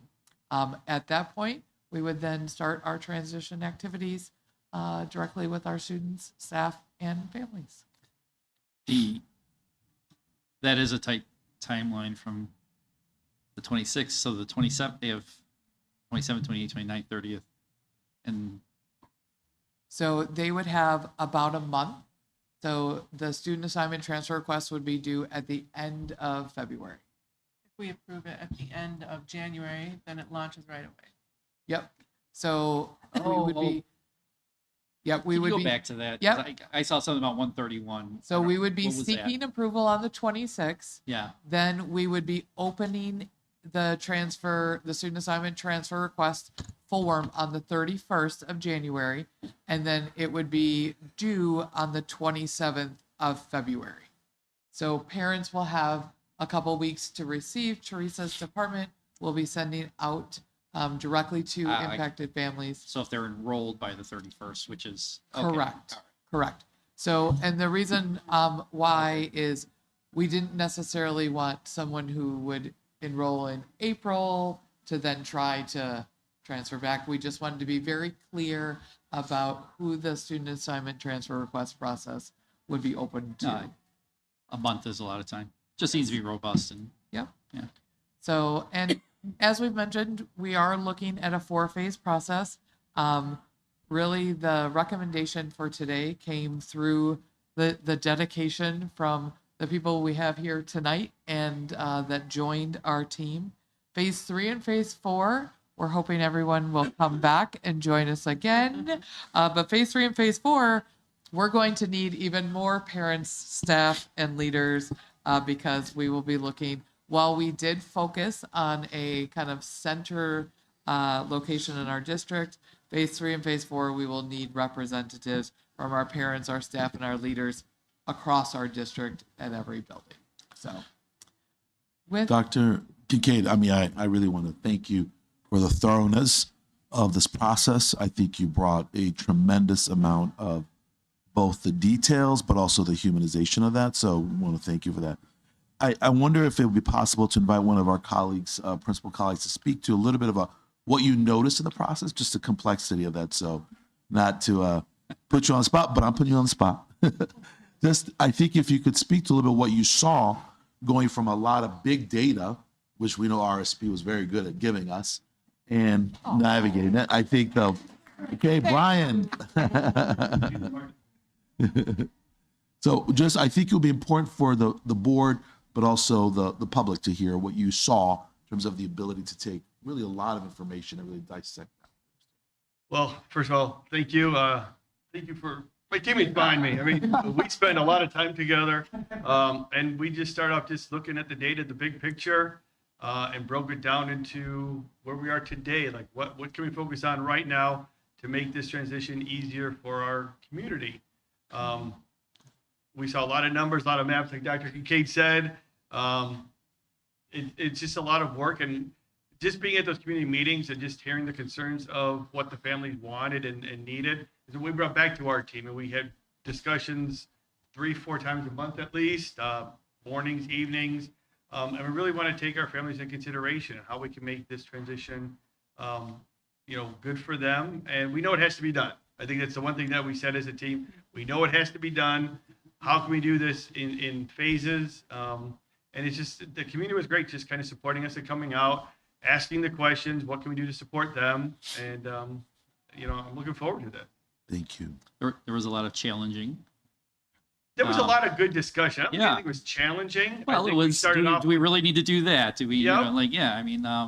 We started Yeah. off looking at the big picture. We broke it down to what do we need to do right now, coming up in the next school year, and then we can focus in on what do we do moving forward. So I think we did a great job to kind of get us in this spot, and we have a lot of work ahead of us, and We're looking forward to it. Thank Yeah. you. Thank you. It was very appropriate. It was, yeah.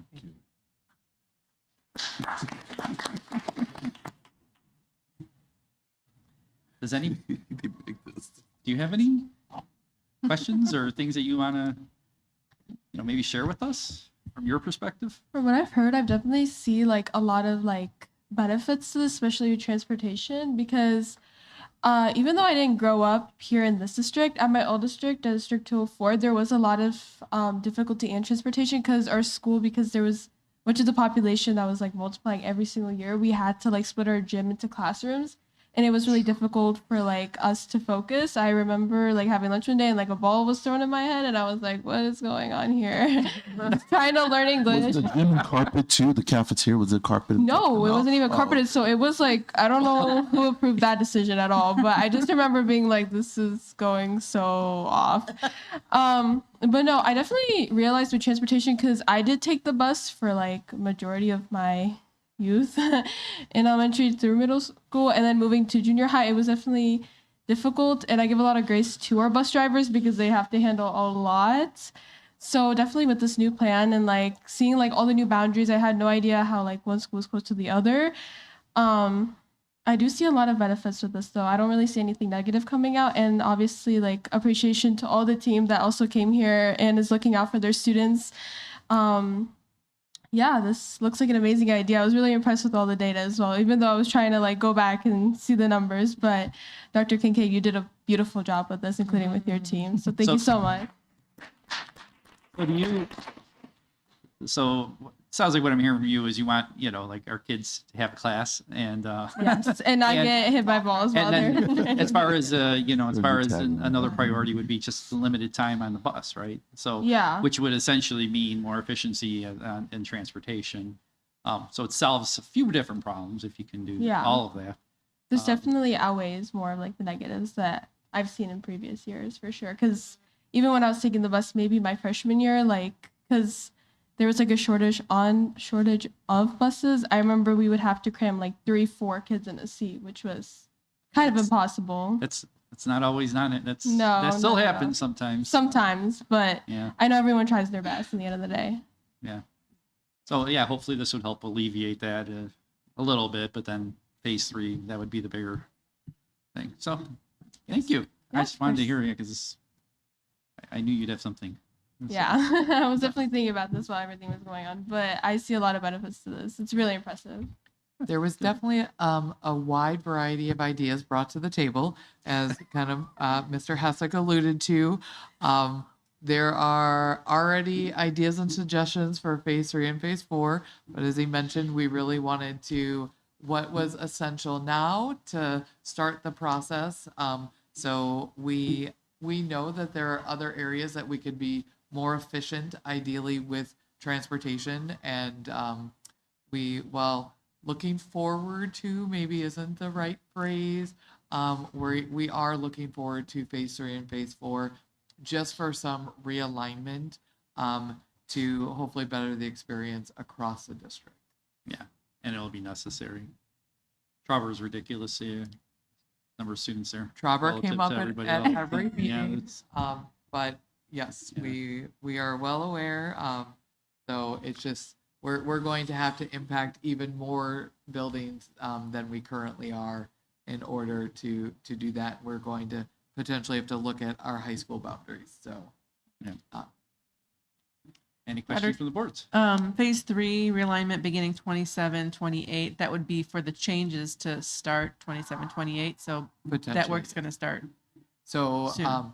So the work will, yes. I Yes. promised a month or so off, and then Got it. we will start back into that. So All right. so Thank you. I thought this was very thoughtful and easy to follow, and appreciate it. Yeah, I just want to say thank you for the work you did, Dr. Kincaid. I know you've been like eating and sleeping and breathing this for months. And like the building admin and everyone in the district team that contributed. I know, like, I appreciate the phased approach. I appreciate you minimizing the impact broadly as much as possible and not to diminish the impact on those 130, 140 kids, but I really appreciate the care that you all took. And for those families that are moving, I appreciate the attempt at the gentle handoff. Thank you. Brandy, Mary Jo, I would just echo. what's it? I would just echo everybody else's sentiment. Okay. I really appreciate the priority to commit to not moving these students again. I think that's been a problem we've had over the years, and I like to see that not happening anymore. Yeah, that came up quite a few times, and but from the parents, how do we know? How do we know? It's like that was a huge priority. I don't even know how else to say it. So Well, and I would say, and mathematically, it makes sense too. right, and that is what really guided the recommendation. We really did try to start, while especially for Southbury, we looked at 4 different zones along Wills Crossing.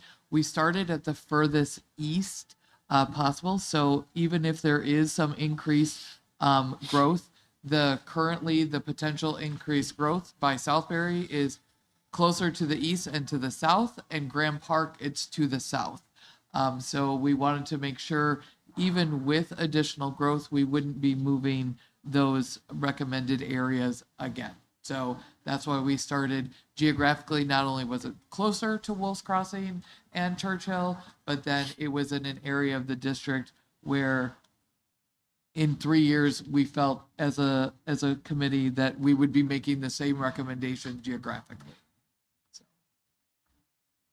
All right. Well, I think we're probably going to stay with you, Dr. Kincaid. 10.3, board policy first read, section 7. So I am going to turn 10.3 back to Mr. Bell, who will be talking about. Well, thank you, everybody. Thanks, everybody. Thank Have a you. great night. And I think they owe you, Brian. Thank you. Well, Mr. Bell. So item 10.3, we have brought several policies forward for first read. This one was an exception because of many things that go into this. Our current board policy 7:150 is titled Agency and Police Interviews, and legislative changes as well as IASB Press Plus policy recommendations for updating this are listed in the board docs here. This is a complete rewrite, a suggested complete rewrite from IASB and Press. It is set to include legislative changes that are scheduled to take effect July 1. And although this may be, you may feel that this is an implication directly related to immigration enforcement, this has much more of a broader context. Put it in perspective, when we talk about agency or law enforcement interviews, this could include a variety of folks. Could include Lutheran Social Services, DCFS, any number of outside agencies or municipalities that are seeking to interview staff and students in our spaces, correct? And so we currently have process and procedure in place for when an agency is seeking to interview a student, or a law enforcement partner is seeking to interview a student. Those administrative procedures are already rolled out. This is going to force us to increase, right, the capacity of learning for our staff and for our building admin, because there are nuances to some of these things. When we talk about immigration enforcement or federal agency enforcement, and when that may be a request to interview students, that's one aspect. We've rolled out administrative procedures for immigration and those types of agencies when they show up at our door. We have law enforcement, and as I said, DCFS and some other different types of agencies, but this is going to allow us to build more robust structures in order to do that. And what it does is it really protects the privacy of kids. It protects the privacy of our families while still maintaining a working and cooperative relationship with our law enforcement partners or our outside agencies. And so the complete rewrite in here does allow for some notes that you can see as to why Press has made some of these changes. It does give some local authority to the board to omit some of these different enumerated pieces in this proposed change. We had a lengthy conversation at policy committee over this particular rewrite, and with an option to not necessarily change anything that was being suggested. And then I was able to provide kind of a draft administrative procedure for what that would look like in practice for our administrators, as well as some exhibits of like, this is exactly what a form would look like, not just an itemized, you have to do this, you have to do this, you have to do this, but what would a form look like where an officer is signing off, a building administrator is signing off, a supervisor is signing off. And so we kind of walked through some of those nuances to what that would look like.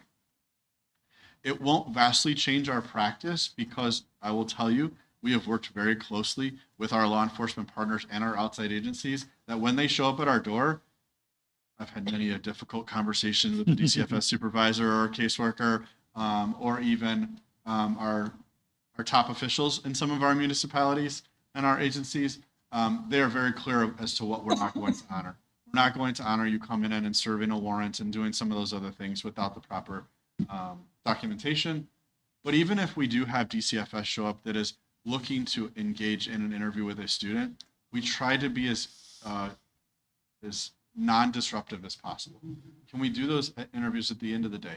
What does that look like for that student integrating back in once they've sat with an individual that is a complete stranger to them? How do we support them with our administrators or our social workers in those spaces?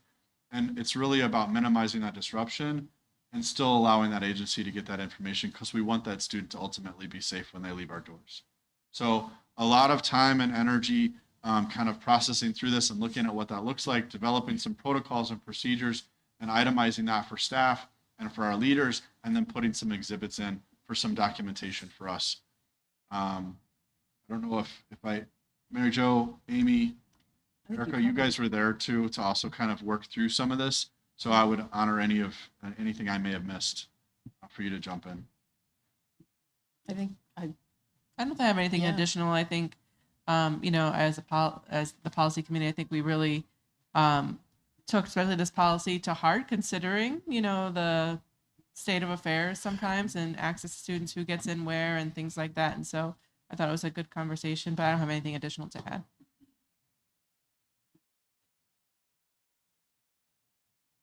Anything else? Thank you. The last thing I would say is we're continuing to, even with policy changes, administrative procedures and exhibits that come out, put this in front of our building leaders because they're the ones that are impacted, and then go further to say, put it in front of our front office staff because they are often the front lines. And so we want to make sure they have clear understanding of our protocols and procedures and understand what needs to happen, how to remain cordial, how to remain comfortable, even if someone's escalated or maybe unwelcome in our spaces.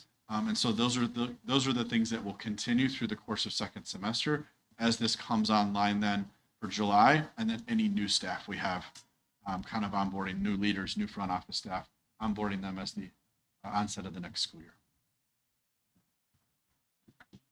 Thank you. Thank you.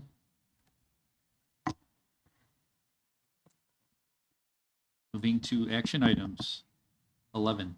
11.1, approval of bills for payment. Can I have a motion, please? I make a motion to authorize the payment of bills in the amount of $3,569,955.00 as presented. Second. Any discussion? Okay. Mr. Saron? Aye. Miss C? Aye. Dr. Martin? Aye. Miss Wenmouth? Aye. Dr. Murillo? Aye. Miss Robinson? Aye. Dr. Polak? Aye. Motion passes 7-0. 11.2 action item. Approval of health life safety survey for elementary schools. Can I have a motion, please? I make a motion to approve the health life safety survey for elementary schools as discussed and presented. Second. Any discussion? Oh, okay. Dr. Polak? Aye. Miss Robinson? Aye. Miss Wenmouth? Aye. Dr. Martin? Aye. Dr. Murillo? Aye. Miss C? Aye. Mr. Saron? Aye. Motion passes 7-0. 11.3 action item, approval of Chromebook collection refresh. Can I have a motion, please? I make a motion to approve the Chromebook collection refresh plan as discussed and presented. Second. Any discussion? Dr. Murillo? Aye. Miss Robinson? Aye. Dr. Martin? Aye. Miss Wenmouth? Aye. Mr. Saron? Aye. Dr. Polak? Aye. Miss C? Aye. Motion passes 7-0. Action item 11.4, approval of decommissioned devices RFP. Can I have a motion, please? I make a motion to approve and award the decommissioned devices RFP contract to Cornerstone Technologies as discussed and presented. Second. Any discussion? Ms. Winmuth? Aye. Ms. C? Aye. Mr. Saron? Aye.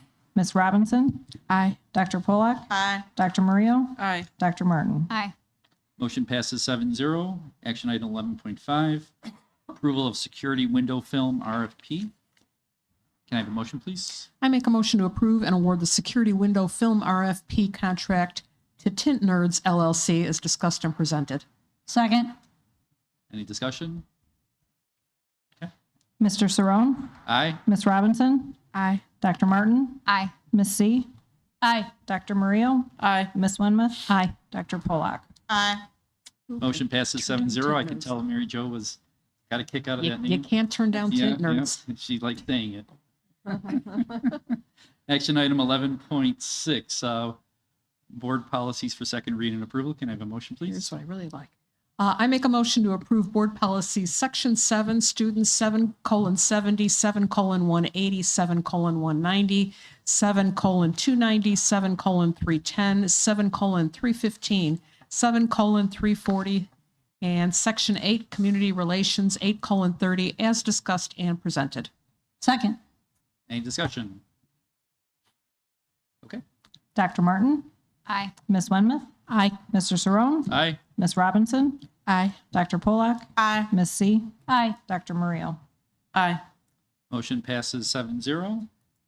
Action item 11.7, approval of personnel report. Can I have a motion, please? I make a motion to approve the personnel report as discussed and presented. Second. Any discussion? Okay. Ms. Winmuth? Aye. Ms. Robinson? Aye. Dr. Murillo? Aye. Dr. Martin? Aye. Mr. Saron? Aye. Ms. C? Aye. Dr. Polak? Aye. Motion passes 7-0.